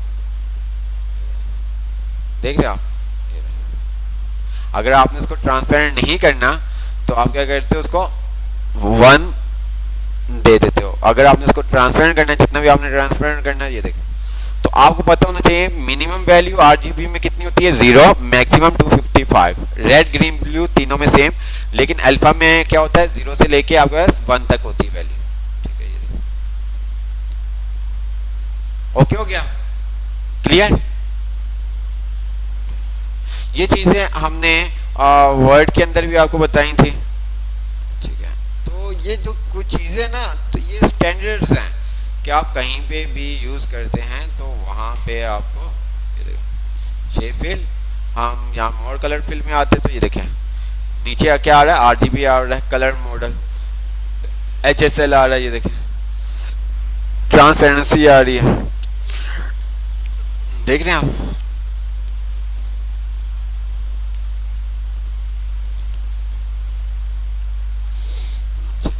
अब हम आ जाते हैं HEX। HEX का मतलब हेक्साडेसिमल। HEX का मतलब होता है हेक्साडेसिमल। अब यहाँ पे ये ध्यान से आपने समझना है, वही चीज है रेड ग्रीन ब्लू जो RGB में आपने देखा था वही चीज है, बट इसके अंदर जो वैल्यू है ना वो थोड़ी सी डिफरेंट है। जो वैल्यू है जो आपके पास हेक्सा है ना, हेक्सा HEX, उसको हम हेक्साडेसिमल कह रहे होते हैं। हेक्साडेसिमल RGB की तरह। ठीक है, बट इसके अंदर जो वैल्यू है वो थोड़ा सा डिफरेंट है। RGB के अंदर आप वैल्यू जो दे रहे होते हो वो 0 से लेके आप 255 तक दे रहे होते हो, तो इसके अंदर ऐसा नहीं है, इसके अंदर थोड़ा सा चेंज है, लेकिन वही रेड ग्रीन ब्लू, ठीक है, वही सीक्वेंस है रेड ग्रीन ब्लू। और किस तरह से वो देखते हैं। अब यहाँ पे आते हैं तो वो कह रहा है कि a hexadecimal colour is specific with RR, जो पहले दो कलर होंगे। जैसे कि अगर मैं यहाँ पे आता हूँ अपने ये देखें, ठीक है, इसको हमने ये खत्म कर देते हैं, ये ट्रांसपेरेंसी को शो कर रहा है, ठीक है, हमने इसको ये खत्म कर दिया, ये देखें डार्क हो गया, ये देखें, ये पहले जो दो आपके पास नंबर्स आ रहे हैं ये रेड है, ये आपके पास ग्रीन है, और ये आपके पास क्या है, ब्लू है। रेड, ग्रीन और ब्लू। अच्छा, आप एक एक भी कर सकते हो, ठीक है, ऐसा नहीं है, ये आप एक एक कलर भी कर सकते हो, ये देखो, ठीक है, लेकिन ज्यादातर दो कलर हम दो ही दे रहे होते हैं। ये देखें, देखा आपने, अभी आप देखें इसको हम आपको रन करके दिखा देते हैं, ये कलर आ रहा है। अच्छा जी, अब मैं यहाँ से एक एक इनका हटा देता हूँ और यहाँ पे आप रिफ्रेश करता हूँ। कोई फर्क पड़ा? नहीं पड़ा। अच्छा जी, अब यहाँ पे वो कह रहे हैं रेड, पहले दो का जो पेयर होता है वो रेड को रिप्रेजेंट कर रहा होता है, दूसरे दो नंबर का जो पेयर होता है वो ग्रीन को, और तीसरे का ब्लू। रेड, ग्रीन, ब्लू, ठीक है। Hexadecimal integer specific the component of the colour, ठीक है। Hexa value in CSS a colour can be specific using a hexadecimal value in from where red, green, blue, hexadecimal between 00, ठीक है, and FF। 00 क्या आपका minimum value और FF क्या है आपका मैक्सिमम वैल्यू है। अच्छा जी, अब यहां पे हम आ जाते हैं, यहां पे इसने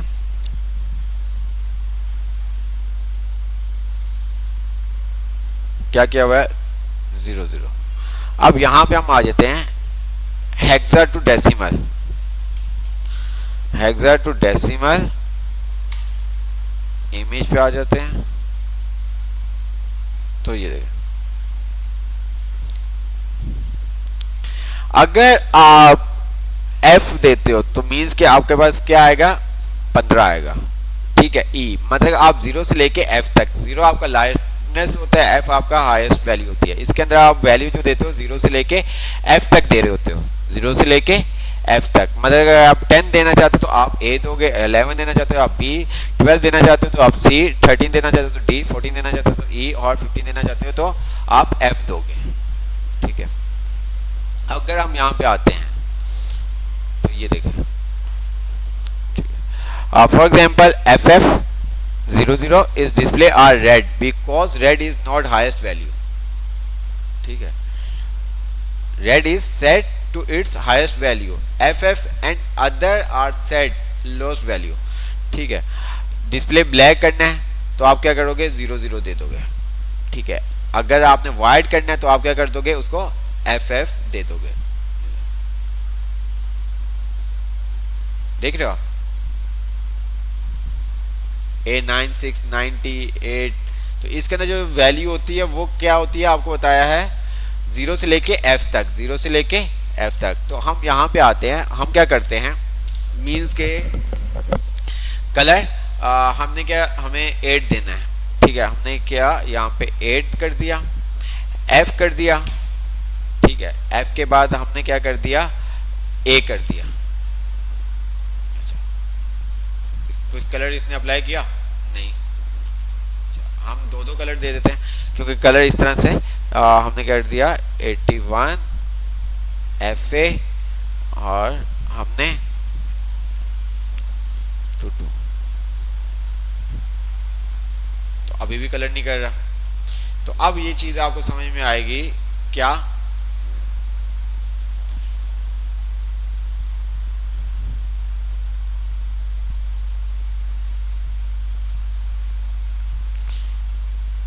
तो इससे हमने 81 FA 22 क्यों नहीं कलर कर रहा है,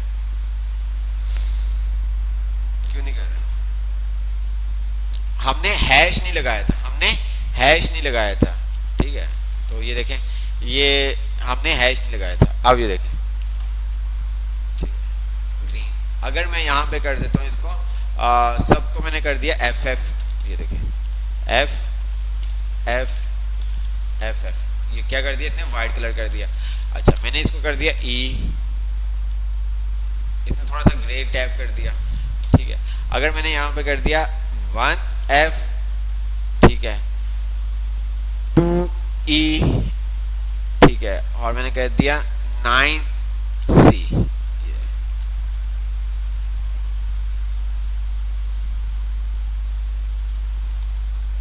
तो इसके अंदर जो हेक्साडेसिमल होता है, इसके अंदर जो लोएस्ट वैल्यू होती है वो आपकी होती है 0, ठीक है, ये देखिए। और हाईएस्ट वैल्यू क्या होती है आपकी F, ठीक है, जैसे कि यहाँ पे आप देख सकते हैं।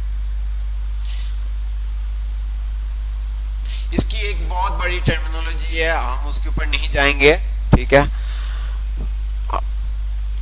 तो आपको बस इतना पता होना चाहिए कि हेक्साडेसिमल को आप किस तरह से डिफाइन करते हो। हेक्साडेसिमल को आप किस तरह से डिफाइन करते हो? हेक्साडेसिमल को आप 6 डिजिट के थ्रू डिफाइन कर रहे होते हैं। पहले तो डिजिट आपके रेड के होते हैं, दूसरे आपके ग्रीन के होते हैं और तीसरे आपके ब्लू के होते हैं। आप 6 या 3 जहां पे आप देखें हैश लगा हो तो इसका मतलब वो क्या यूज हुआ है, हेक्साडेसिमल यूज हुआ है, ठीक है। क्या यूज हुआ है, हेक्साडेसिमल यूज हुआ है। RGB का आपको पता चल गया, RGB के अंदर क्या होगा, कॉमा सेपरेट होंगे, रेड ग्रीन ब्लू, ठीक है। उसके अंदर जो वैल्यू है वो 0 से लेके 255 तक आप दे सकते हैं, ठीक है। अगर RGB है तो उसके अंदर आपको 4 पैरामीटर पास होंगे और जो लास्ट वाला पैरामीटर है वो आप क्या करोगे, 0 से लेके 1 तक। अब इसको आगे पीछे नहीं आप कर सकते, इतना बता दूं मैं आपको कि अल्फा को मैं पहले ले आऊं तो ऐसा नहीं होगा।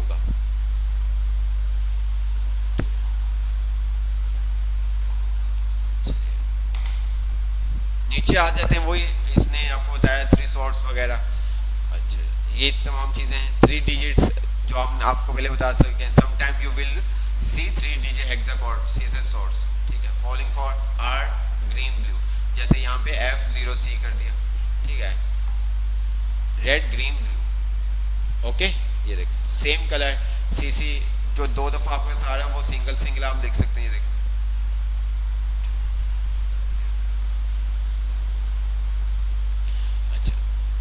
उसके बाद आपके साथ है HSL। अच्छा, HSL क्या है, ये थोड़ा सा दोनों से डिफरेंट है। जो HSL है ना वो RGB और हेक्सा से थोड़ा सा डिफरेंट है, ठीक है, तो ध्यान से समझिएगा।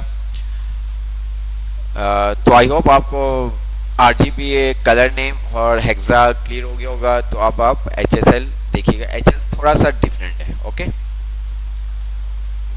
HL stand for saturation and lightness, ठीक है। अब यहाँ पर आप क्या कर सकते हो, यहाँ पे इसका colour can be specific using who saturation and lightness. HSL क्या होता है, स्टैंड क्या आपके पास, हु सैचुरेशन और लाइटनेस। अब यहाँ पर अगर हम आते हैं डिग्री, यहाँ पे आप क्या कर सकते हो, हु को जो आपके पास है उसके अंदर जो वैल्यू है वो आप 0 से लेके 360 तक आप डिफाइन कर सकते हो, 0 से लेके 360 तक आप डिफाइन कर सकते हो। और जो सैचुरेशन है उसके अंदर आप 0 से लेके 0 means a shade of grey, ठीक है। तो ये क्या करता है आपको ग्रे और 100% फुल कलर, ठीक है। और इसी तरह से यहाँ पे आपके सारा है वही परसेंटेज 0 से लेके आप कितनी कर सकते हैं 100%, ठीक है। तो यहाँ पे हु सैचुरेशन, ये देखें जो भी आपने सैचुरेशन रखनी है वो आप रख दे सकते हैं, लाइटनेस जो रखनी है वो आप रख सकते हैं। जो हु के अंदर वैल्यू आप देते हैं वो आप देते हो 0 से लेके 360, ठीक है। जो डिग्री होती है ना हमारे वो 360 का सर्कल होता है, तो इसके इसी तरह से आपने याद रखना है हु को आप 360, ठीक है। मैं यहाँ पे आता हूँ, मैंने क्या किया यहाँ पर इसको ख़त्म किया। अच्छा जी, अब यहाँ पर आपको क्या करना पड़ेगा, HSL बताना पड़ेगा। ये देखिए मैंने कहा 250 और मैंने यहाँ पे कह दिया, अच्छा जी 255 कौन सा कलर होता है, मैंने यहाँ पे कह दिया 100% और यहाँ पे मैंने कह दिया 0%, क्या कर दिया उसने, ब्लैक कर दिया। ठीक है, अगर मैं यहाँ पर इसको कर देता हूँ 50%, ये क्या कर दिया इसने, पर्पल कर दिया। अगर मैं इसको कर देता हूँ 100%, तो इसने क्या कर दिया, वाइट कर दिया। ठीक है, ये डिफरेंट आपके इसके अंदर भी आपके सारा होता है, HSLA आ रहा होता है, ये देखें नीचे आपके सारा होगा HSLA। तो इसके अंदर भी क्या, अल्फ़ा, वही आप अल्फ़ा को क्या कर सकते हो, 0 से लेके 1 तक। अल्फ़ा जो आपका होता है वो आप 0 से लेके 1 तक दे सकते हैं। ठीक है, आपके डिफरेंट कलर कोड्स होते हैं। आप यहाँ पे आते हैं कलर, ठीक है, ये आपके पास कलर पिकर आ रहा है। ठीक है, ये देखें, आप यहाँ से भी कलर बना सकते हैं, जो भी आपने कलर बनाना है, ये देखें।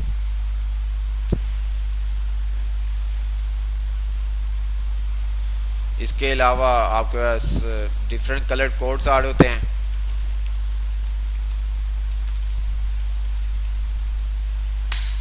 ठीक है, ये HTML कलर कोड, यहाँ पे आपको अच्छे अच्छे से कलर मिल जाते हैं। ये देखें, ये पूरा उसने दे दिया, हेक्सा दे दिया, RGB दे दिया और HSL दे दिया। जिसमें भी आपने यूज़ करना है, ये देखें, आप यूज़ कर सकते हैं। देख रहे हो आप,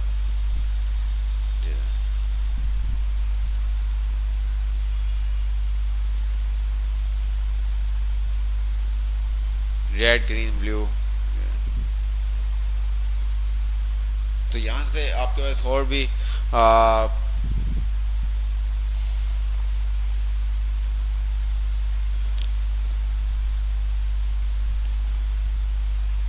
डिफरेंट आपके पास, ये देखें, वेबसाइट्स आ रही हैं जहाँ से आप कलर ले सकते हैं। RGB कलर शीट,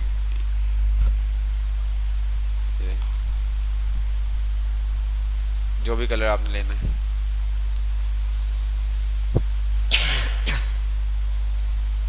नीचे कलर उसने आपको दे दिया, कॉपी करना आप कॉपी कर सकते हैं। यूज़ योर इमेज, आप ये देखें, आप जो इमेज का कलर आपको उठाना है। फॉर एग्जांपल मेरे पास यहाँ पे एक इमेज है, ये मुझे इसका कलर लेना है। ये देखिए, इमेज कलर पिकर लिखेंगे तो ये आपके इससे वेट वो कह रहा है,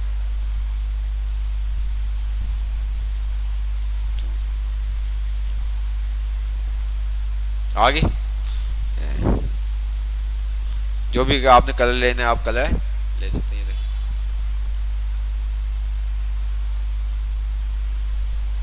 किसी भी इमेज का, किसी वेबसाइट का कलर आपने उठाना, जिस तरह से हम HTML देख सकते थे एलिमेंट को, इसी तरह से हम CSS भी देख सकते हैं। हम यहाँ पे आते हैं, फॉर एग्जांपल हमने कहा मुझे क्या करना है, फॉर एग्जांपल मुझे इस वेबसाइट का क्लोन बनाना है और मुझे नहीं मालूम कि भाई इसने जो कलर यूज़ किए हैं कौन कौन से कलर यूज़ किए हैं, ये कौन सा कलर है, ये कौन सा कलर है। तो हम सिंपल सा जिस तरह से इंस्पेक्ट करते थे वैसे ही इंस्पेक्ट करेंगे। ठीक है, करने के बाद यहाँ पे हम एरो पे सिलेक्ट एन एलिमेंट पे आ जाएंगे और मैंने यहाँ पे क्या कर दिया, इसके ऊपर क्लिक कर दिया। जैसे इसके ऊपर क्लिक किया, कलर थीम ग्रीन, ये देखें। अब इसका मतलब ये हैश यूज़ हुआ, तो इसने क्या यूज़ किया होगा, कौन क्या है colour, hexa decimal colour use किया हुआ है। ठीक है, इसी तरह से अगर हम नीचे आते हैं तो ज़्यादातर हेक्सा कलर नेम और RGB यूज़ कर रहे होते हैं, हम HSL बहुत कम ही यूज़ कर रहे होते हैं।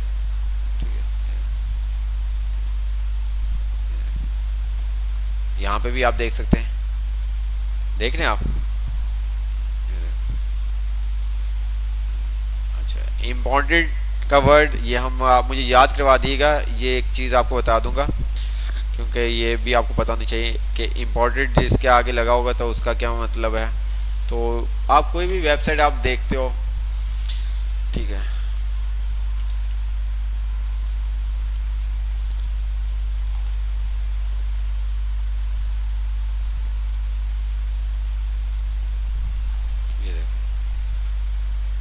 ये तो बॉर्डर का बैकग्राउंड कलर, ये देखें, देख रहे हैं आप।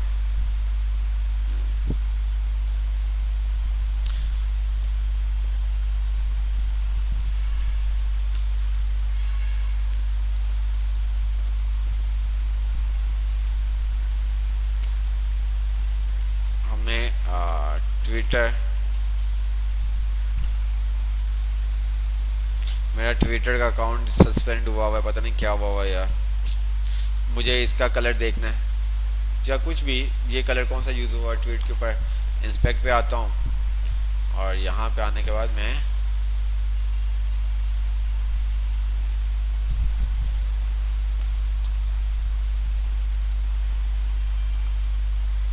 इसको हम थोड़ा सा नीचे वाली साइड पे कर दें ताकि वो ट्वीट वाला ऑप्शन हमारे पास आ जाए।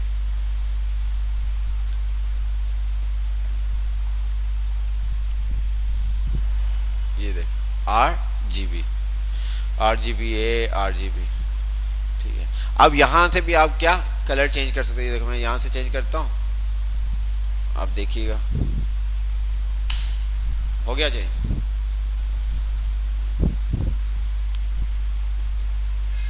ठीक है, तो सम टाइम तो हम CSS जब काम कर रहे होते हैं हमें कुछ अपने लिए या बना रहे हो या कोई ऐसा हो कि हमें कलर्स का उसने हमारे ऊपर डिपेंड किया हुआ है कि कोई जो भी कलर, तो हम क्या करते हैं कि कलर अप्लाई कर दिया और साथ इंस्पेक्ट खोल लिया और वहाँ पे हमने कलर देख लिया। ठीक है, स्टाइलिंग के अंदर बहुत सारा हम इंस्पेक्ट को यूज़ कर रहे होते हैं। HTML के अंदर तो हम यूज़ नहीं कर रहे करते, बट स्टाइलिंग के लिए और जावास्क्रिप्ट के लिए तो हम कंसोल यूज़ कर रहे होते हैं। उसके अंदर इंस्पेक्ट का काम नहीं होता, लेकिन इंस्पेक्ट का काम CSS के अंदर हम बहुत कर रहे होते हैं। मार्जिन वगैरह सम टाइम हमें नहीं पता चल रहा होता, हम कम ज़्यादा दे रहे होते हैं, तो फिर हम क्या करते हैं इंस्पेक्ट खोल लेते हैं और वहीं पर अपनी वैल्यू को अप एंड डाउन करते हुए अपनी ज़रूरत के मुताबिक सेट करते हैं। फिर वहाँ से कॉपी करके हम अपने कोड पे उसको पेस्ट कर देते हैं। ठीक है, बात समझ में आई या नहीं?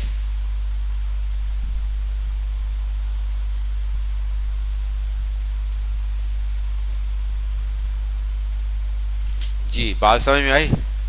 RGB समझ में आ गया आपको, हेक्सा समझ में आ गया, कलर नेम समझ में आ गया, HSL समझ में आ गया।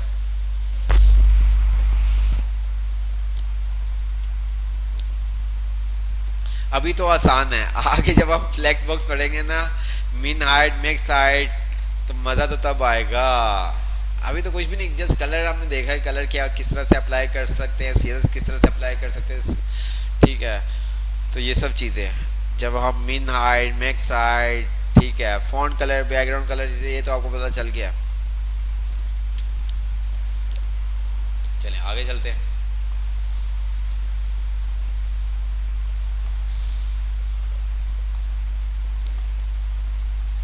ये आपका सारा है, ये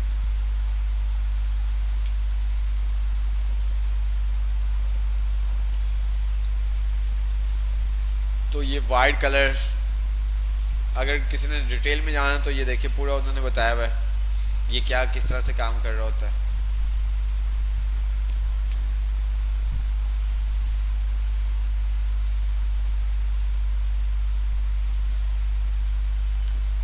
कलर नेम, हेक्सा और डेसिमल आपके साथ आ गया।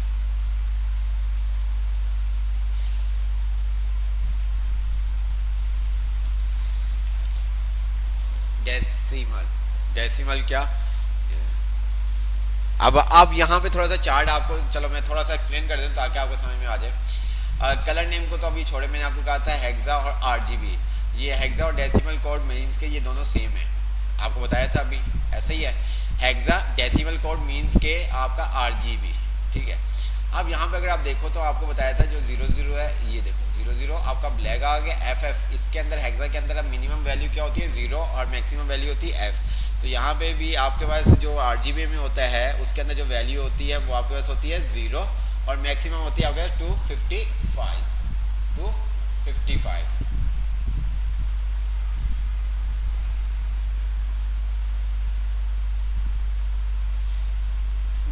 ठीक है, तो यहाँ पे आपके पास FF ये आपकी हाईएस्ट वैल्यू आ गई, फिर आपने 00 कर दिया। ये देखें FF इसकी हाईएस्ट वैल्यू रख दी, इसकी हाईएस्ट वैल्यू रख दी, तो ये सब चीज़ें। ठीक है, 808080। तो एक दफ़ा आप ये देखोगे तो आपको ये तमाम चीज़ें क्लियर हो जाएंगी।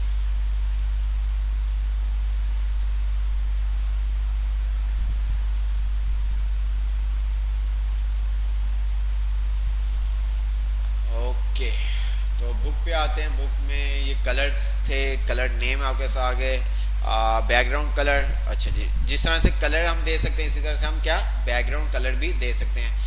ठीक है, और कलर नेम के थ्रू देना, कलर के नेम के थ्रू दे दो, आरजीबी के थ्रू देना आरजीबी के थ्रू दे दो, हेक्सा के थ्रू देना आप हेक्सा के थ्रू दे दो, वो आपके ऊपर डिपेंड करता है। जिस तरह से कलर है इसी तरह से क्या बैकग्राउंड कलर है। मैं यहाँ पे आता हूँ, मैंने कहा बैकग्राउंड कलर ब्राउन करना है ब्राउन कर दो आप, कलर नेम के थ्रू करना है कलर नेम के थ्रू कर दो, हेक्सा के थ्रू करना है हेक्सा के थ्रू कर दो। ठीक है, तो वो आपके ऊपर डिपेंड करता है।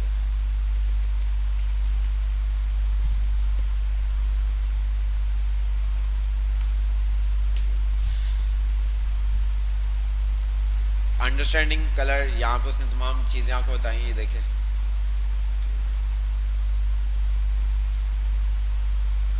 पूरा यहाँ पे उसने तमाम चीज़ें कलर स्कीम डिज़ाइनर .com पे आप जाके आरजीबी का बताया हुआ है, हेक्सा का बताया हुआ है और कलर नेम का बताया हुआ है। ठीक है, हु सैचुरेशन ब्राइटनेस वगैरह ये हमने देख लिया क्या काम करता है। हु के अंदर क्या होता है, आप कलर असाइन कर रहे होते हैं। ठीक है, सैचुरेशन के अंदर आप उसको क्या कर रहे होते हो, ग्रे वगैरह का असाइन कर रहे होते हो, और इसके अंदर आपके पास ब्राइटनेस आ जाती है। ठीक है, जिसको हम कंट्रास्ट और ब्राइटनेस कह रहे होते हैं ना, वो चीज़ है मोस्टली ग्रे। ये देखें, अब यहाँ पे जैसे कि उसने बताया हुआ आपको लो कंट्रास्ट के साथ ये है, ये हाई कंट्रास्ट के साथ है, ये मीडियम कंट्रास्ट के साथ है। RGBA ए भी आपने देख लिया आपको।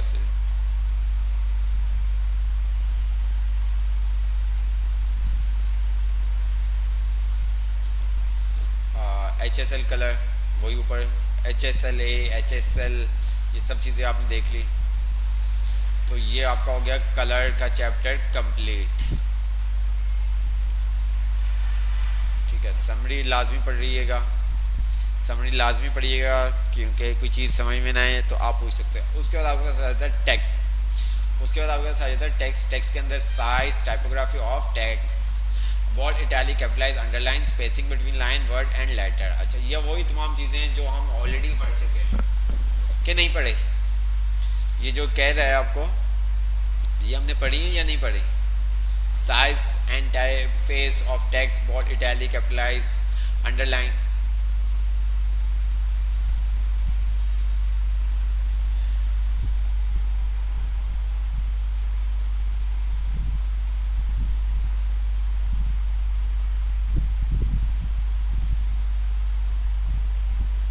नवीद अख्तर, मैं आपकी बात नहीं समझा। इफेक्ट्स,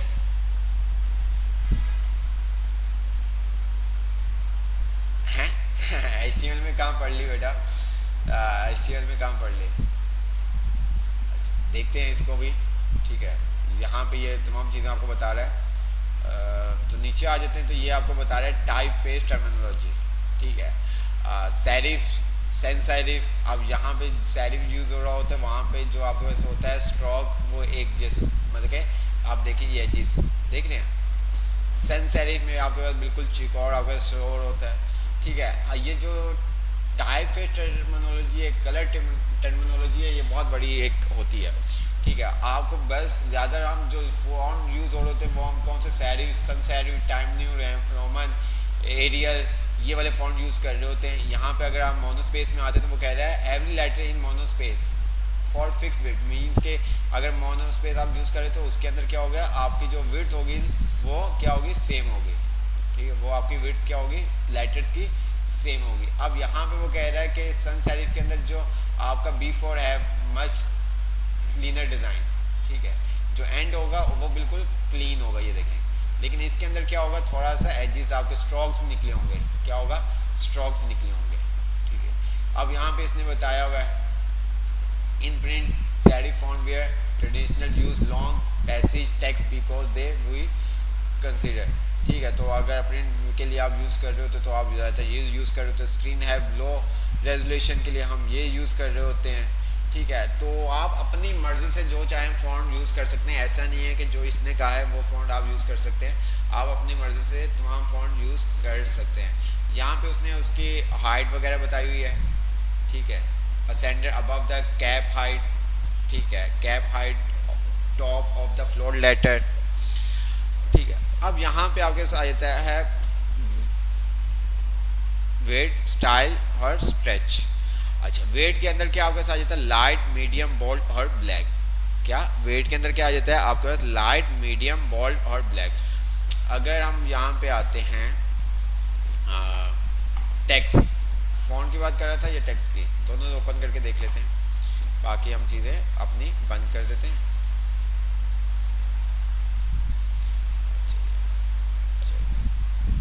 टेक्स्ट कलर, कलर्स हमने देख लिया, टेक्स्ट का कलर, ठीक है। अच्छा जी, टेक्स्ट अलाइनमेंट, टेक्स्ट अलाइनमेंट नहीं है, CSS फॉन्ट्स, हाँ ये फॉन्ट की बात कर रहे हैं ना। फॉन्ट सिलेक्शन इज इम्पॉर्टेंट, ठीक है। Choosing the right font has the whole impact, ठीक है रीडर, ठीक है। तो जो आपकी वेबसाइट का होता है वो फॉन्ट, जैसे कि आपको बताएगा कि ऐसा फॉन्ट रखा जाए कि जो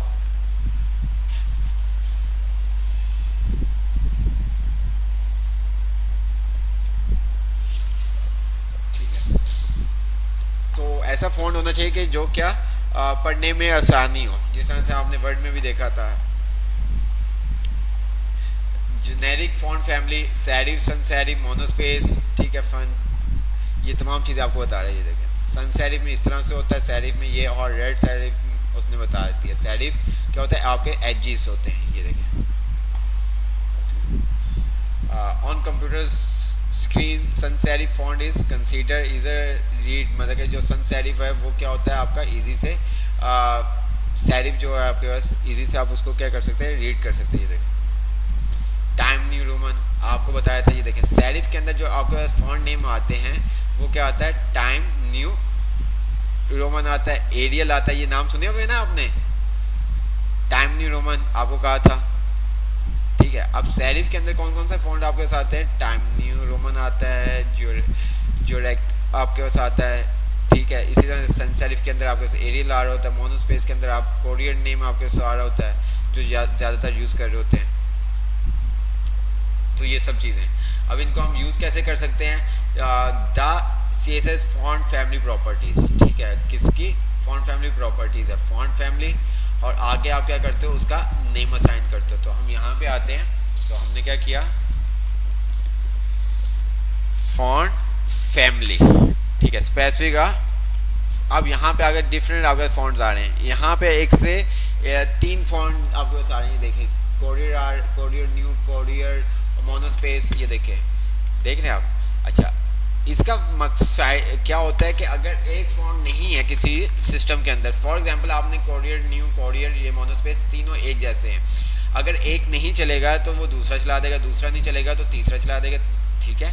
तो ये चीज़ होती है, आप एक भी असाइन कर सकते हो और एक से ज़्यादा भी आप असाइन कर सकते हो। ये अगर आपने एक ही असाइन करना, आप यहाँ पे sans serif आप यूज़ करते हो, तो ये देखिए क्या होता है, ठीक है। यहाँ पे आप सेरिफ यूज़ करते हो, ये देखिए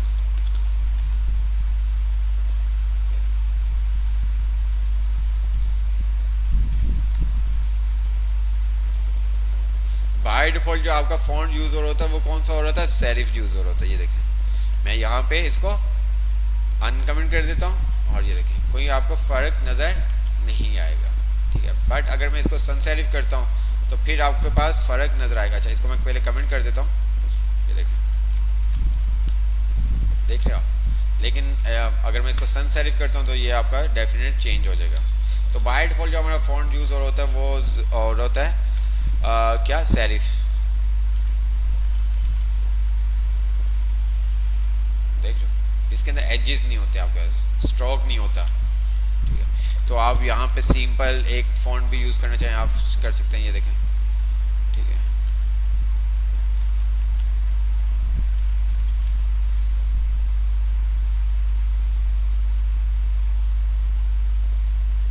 कैपिटल आपको करना है,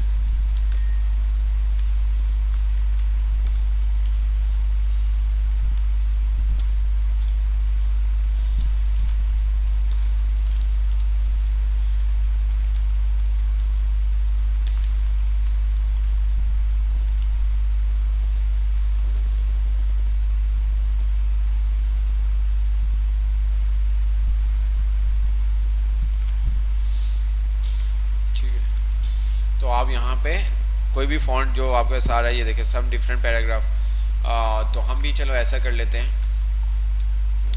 हम क्या करते हैं, इस सब को हम ख़त्म कर देते हैं।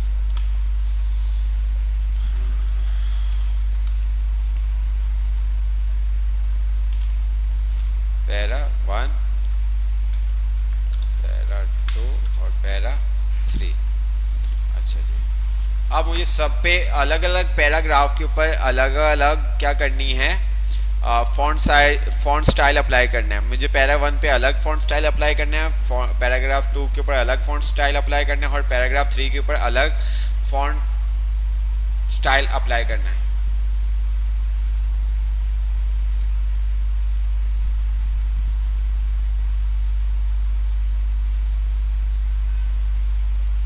जी, मुझे सब तीनों पैराग्राफ के ऊपर अलग अलग फॉन्ट स्टाइल अप्लाई करना है। हम font style font family means के फॉन्ट फैमिली, ठीक है, क्योंकि इसके अंदर हम ज़्यादातर फॉन्ट फैमिली ही बोल रहे होते हैं, तो इस वजह से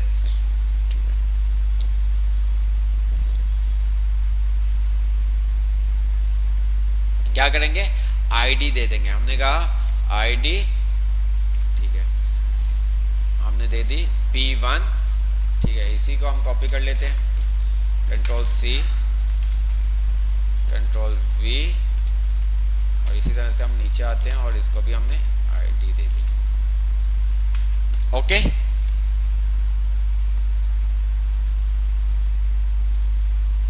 क्लास कैसे क्लास भी हम दे सकते थे, ठीक है, क्लास भी हम दे सकते हैं, ऐसा कोई मसला नहीं है। आईडी क्या होती है, यूनिक होती है। एक दफ़ा हमने आईडी यूज़ कर दी, अब दोबारा से हम ये सेम नाम की आईडी यूज़ नहीं करेंगे, बट क्लास हम एक से ज़्यादा यूज़ कर सकते हैं, ठीक है। तो मैं क्या करता हूँ, यहाँ पे आता हूँ। अब मुझे यहाँ पे इसको कैसे टारगेट करूँगा, कौन बताएगा, कैसे टारगेट करूँगा इसको?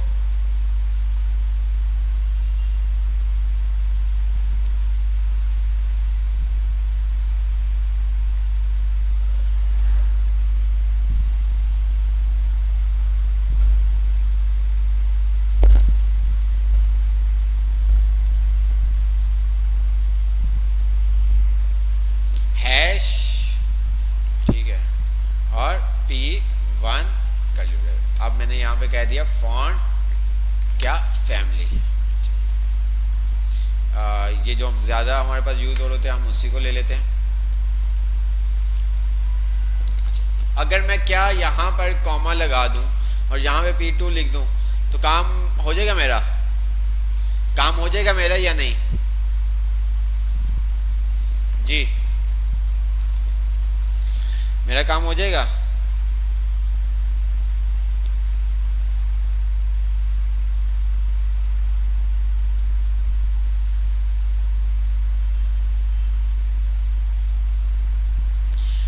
काम तो हो जाएगा, बट वो P1 आईडी P1 वाले में भी सेम ये कर देगा फॉन्ट फैमिली, और P2 में भी। तो हमें क्या अलग अलग लगानी है? अगर हमें सेम लगानी होती तो हम क्लास दे देते ना। तो यहाँ पे हमने कहा P2, और यहाँ पर जो आपके पास आ रहा होता है फॉन्ट फैमिली, ठीक है।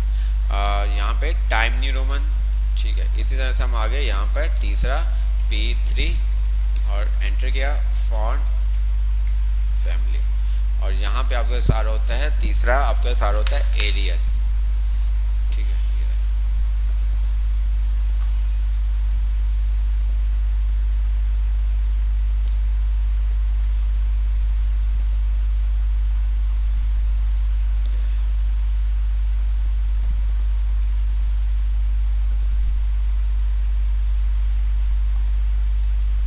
अगर मैं इसको कमेंट करता हूँ,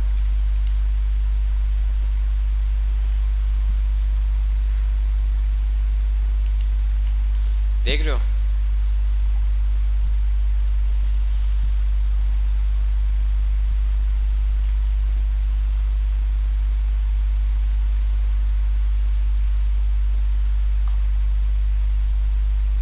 अच्छा अगर मैं यहाँ से इसको हटाता हूँ,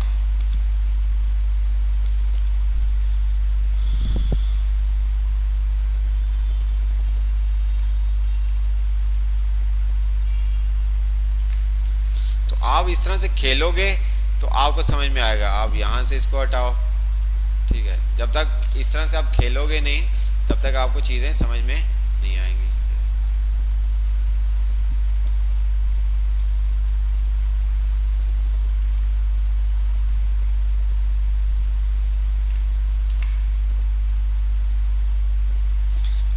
यहाँ पे आता हूँ और मैं अगर इन दोनों को हटा देता हूँ,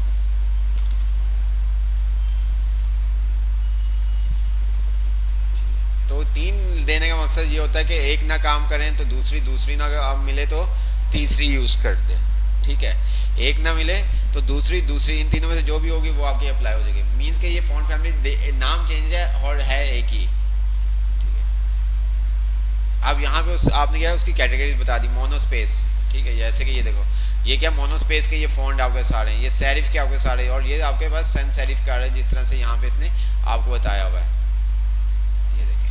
सेरिफ के अंदर टाइम न्यू रोमन, ये देखें सेरिफ के अंदर टाइम न्यू रोमन, ठीक है। इसी तरह से अब सन सेरिफ के अंदर आपके पास क्या एरियल, ये देखें सन सेरिफ के अंदर आपके पास एरियल आपके पास आ रहा है, ठीक है। और इसी तरह से मोनोस्पेस, इसने मोनोस्पेस ये देखो कोरियर मोको, ये देखो। तो ये आखिरी वाला क्या होता है आपका फॉन्ट को रिप्रेजेंट कर रहा होता है, ठीक है, जो उसकी जेनेरिक होती है ना वो। अब इसके अंदर फॉन्ट नेम आपने असाइन कर दिया।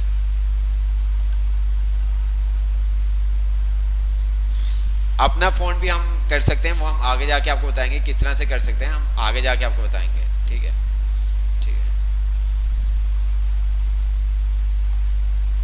तो यहाँ पे वो फॉन्ट का आपको बता रहा है, ठीक है, सेरिफ सन सेरिफ वगैरह, मोनोस्पेस, ये देखें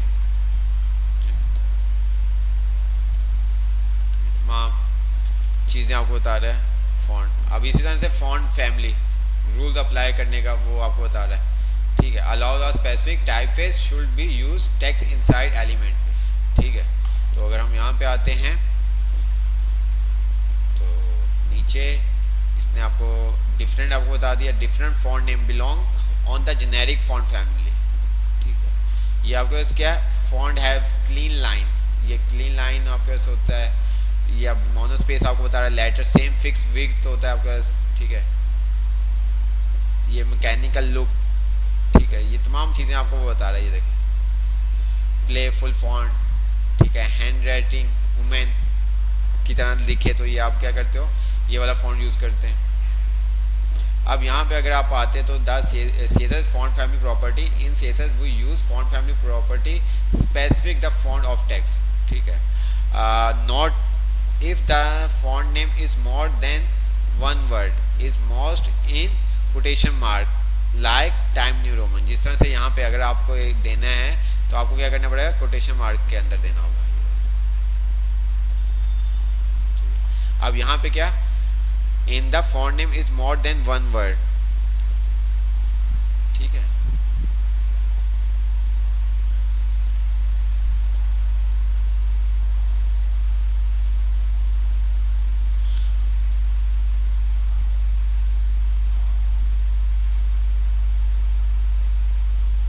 तो ये सब चीज़ें फॉन्ट का हमने देखा।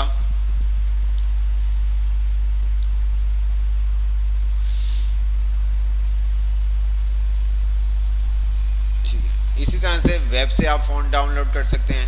नीचे हम आते तो ये तमाम उसने बताया हुआ है फ़ॉन्ट। अच्छा, उसके बाद फ़ॉन्ट साइज़ आपके साथ जाता है। अच्छा, पहले हम यहीं पे देख लेते हैं फ़ॉन्ट वेब वाला भी देख लेते हैं, ठीक है। What are web safe font, ठीक है, fallback font, font family.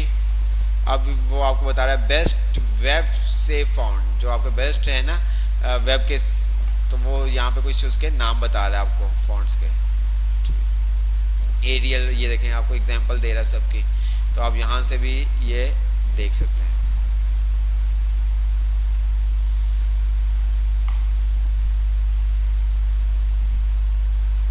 देख रहे एग्जांपल।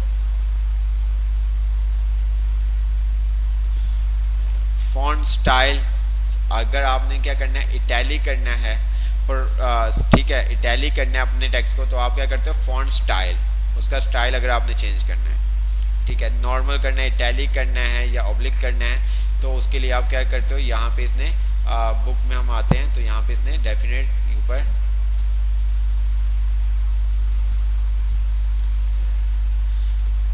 Font style.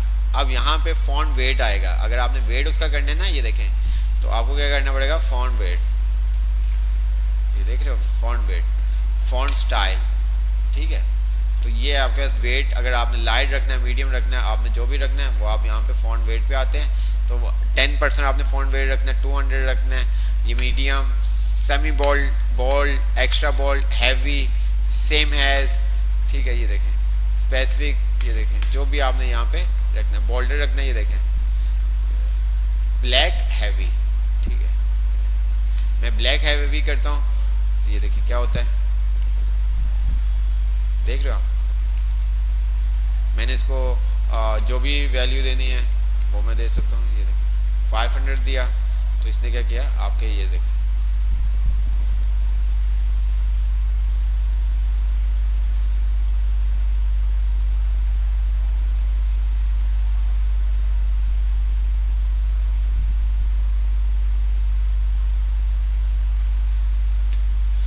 इसी तरह से आपने स्टाइल देना है। स्टाइल के अंदर अगर नॉर्मल आ रहा है, ऑब्लिक, इटैलिक और ऑब्लिक आपका सेम होता है, ठीक है। अब यहाँ पे स्ट्रेच जो आपको बताया था, एक्सटेंड करना, रेगुलर, मतलब कि आप अपने टेक्स्ट को स्ट्रेच करना चाहते हो, वो उसके लिए हम यूज़ करते हैं letter thinner closer to get. तो अगर आप बीच में बिल्कुल उसको तंग करना चाहते हैं, वो उसके लिए हम यूज़ करते हैं, ठीक है। यहाँ पे हम आते हैं, इसको हमने हटाया और यहाँ पे हमने क्या किया, इसको ये देखो फॉन्ट स्ट्रेच। तो मैं यहाँ पे आता हूँ,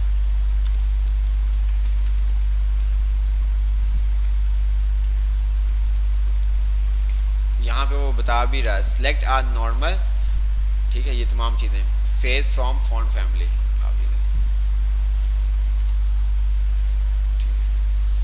यहाँ पे हम कर देते हैं, अच्छा सब पे हम फॉन्ट फैमिली हटा देते हैं ताकि आपको डिफरेंट समझ में आए।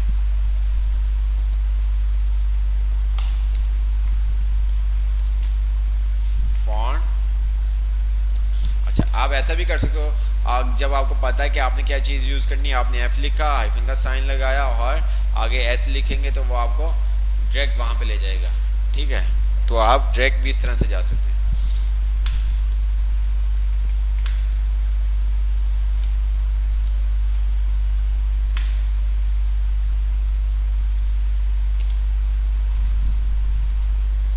और हमने इसको कर दिया नॉर्मल।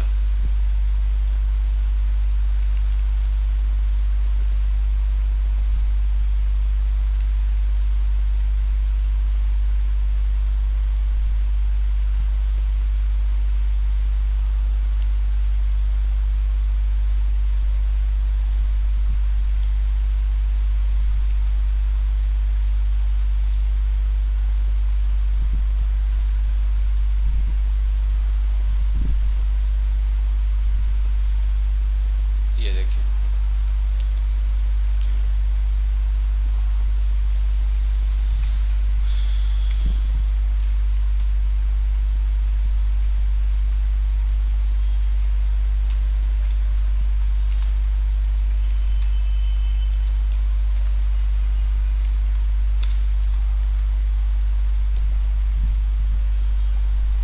थोड़ा सा आपको डिफरेंट नज़र आ रहा होगा।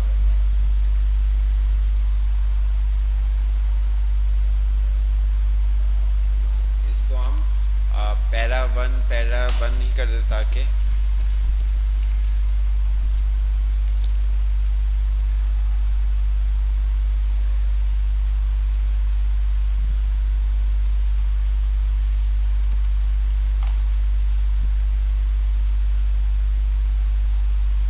बस ये थोड़ा सा आपके पास, ये देखो, और narrow version font letter are thinner and closer together, expand version they are thicker.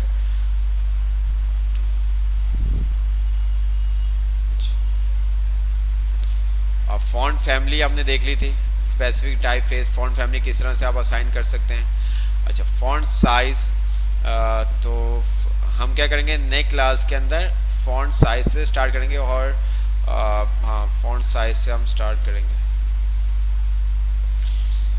तो ये आपका चैप्टर काफ़ी बड़ा है तो इसको हम क्या करेंगे नेक्स्ट क्लास के अंदर ही देखेंगे ताकि आपको तमाम चीज़ें क्लियर हो जाए। हाँ तो नेक्स्ट क्लास के लिए आप तैयार रहिएगा। अब इसके अंदर आपका इसका चैप्टर बहुत बड़ा है,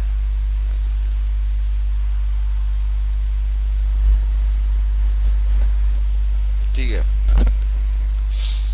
आप क्या काम करोगे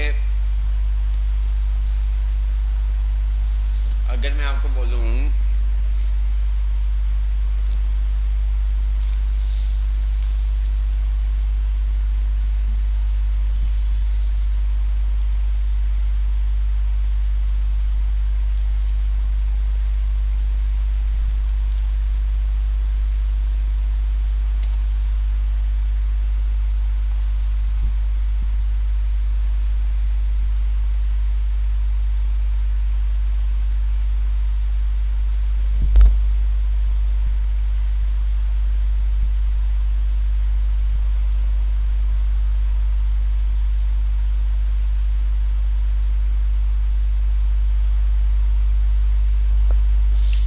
ऐसे कीजिएगा जो आप लोगों ने चीज़ें HTML में पढ़ी थी, जो असाइनमेंट बनाए थे ना, उसके ऊपर आप CSS अप्लाई कीजिएगा।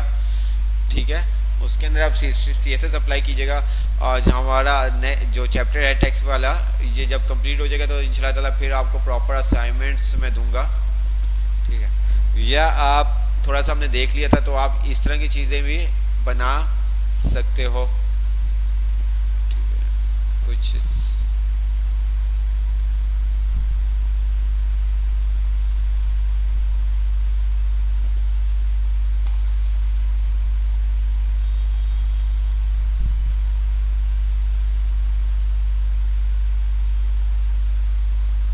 आप रेस्टोरेंट का कुछ इस तरह से बना लें।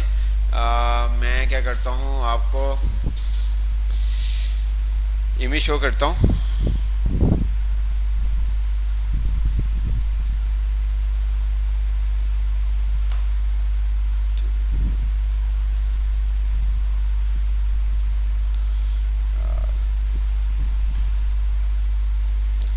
क्योंकि थोड़ा सा आपको चीज़ें क्लियर हों।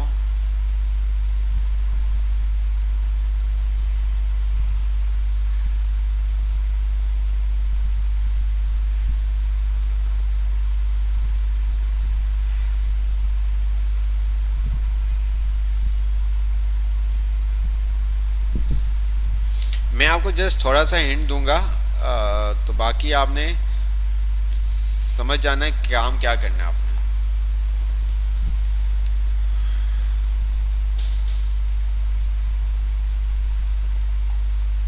अच्छा, इस तरह का आपने एक बनाना है पेज। मीन्स कि आपके पास पेज कितने बनेंगे, होम का एक पेज बनेगा, फूड का बनेगा, ग्रोसरी का बनेगा और अबाउट का बनेगा। ठीक है, 4 पेज आपके बनेंगे। ठीक है, होम के पेज के ऊपर आप कुछ भी शो करवा दें। अब फूड के ऊपर मैंने क्लिक करूँ तो फूड आपके पास मेन्यू आ जाएगा, फूड पे क्लिक किया तो फूड के मेन्यू आ जाएगा, ग्रोसरी पे क्लिक करूँगा तो ग्रोसरी के आपके पास मेन्यू आ जाएंगे। अब यहाँ पर बर्गर, बारबेक्यू, राइस, टॉपिंग और डील्स। अगर मैं बारबेक्यू पे क्लिक करूँगा तो ये मुझे क्या करेगा, बारबेक्यू वाले सेक्शन में ले जाएगा। अगर मैं डील्स पे क्लिक करूँगा तो ये मुझे क्या करेगा, डील्स वाले सेक्शन में ले जाएगा। बात समझ में आ रही है। अगर मैं इसी तरह से ग्रोसरी पे आता तो ग्रोसरी के अंदर इसी तरह से आप डिफरेंट ग्रोसरी 5-6 ग्रोसरी के आप रख दें। ठीक है, तो आप उसमें से किसी भी एक स्पेसिफिक ग्रोसरी के ऊपर क्लिक करोगे, ऑयल के ऊपर क्लिक करेंगे तो वो ऑयल पे ले जाएगा, शुगर पे क्लिक करोगे शुगर पे, राइस पे क्लिक करोगे राइस पे। ठीक है, सॉप पे क्लिक करोगे सॉप पे ले जाएगा। तो इस तरह से करके आपने एक बनाना है।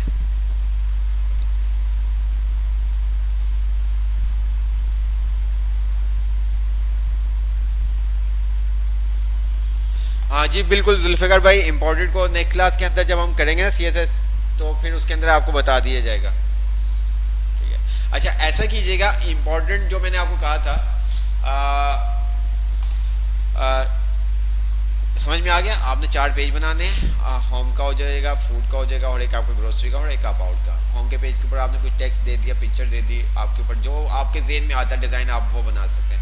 और इसी तरह फूड के ऊपर आ जाते हैं, फूड का फिर आप मेन्यू आ जाएगा आपका, क्या होगा, डिफरेंट बारबेक्यू होगा, पिज़्ज़ा, ठीक है, टॉपिंग, डील्स, XYZ, जो भी जितना आप काम करना चाहते हैं आप कर सकते हैं। आपको एक आइडिया दे दिया है। ठीक है, आप जितना भी काम करना चाहते हैं आपको एक आइडिया दे दिया, आपके ऊपर डिपेंड करता है। मैं क्या कहते हैं, डील्स पे क्लिक करूँगा तो वो मुझे डील वाले सेक्शन में ले जाए, मैं बर्गर पे क्लिक करूँगा तो वो मुझे बर्गर वाले सेक्शन पे ले जाए। इसी तरह से ग्रोसरी वाला आप देखोगे।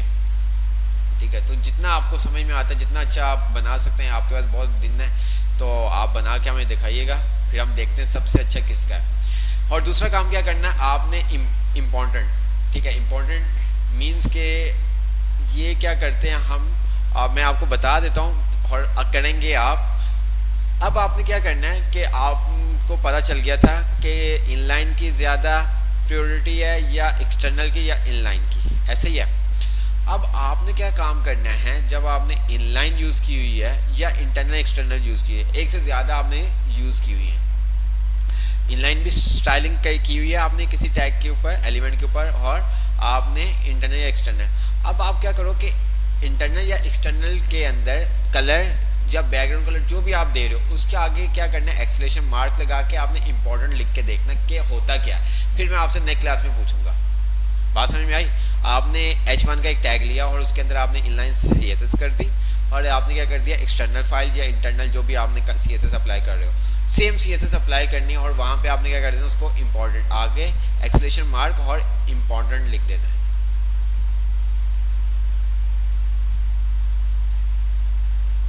ठीक है, तो इंशाल्लाह ताला नेक्स्ट क्लास में मुलाकात होगी। ओके, अल्लाह हाफिज़, ख्याल रखिएगा अपना बहुत सारा। ठीक है, समझ में आया? कोई चीज़ ऐसी जो आपको समझ में ना आई हो?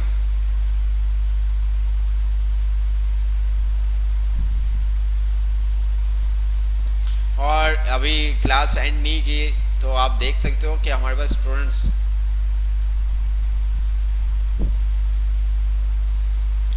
तो इंशाल्लाह ताला क्लास फाइंड अप करते हैं, नेक्स्ट क्लास में मुलाकात होगी।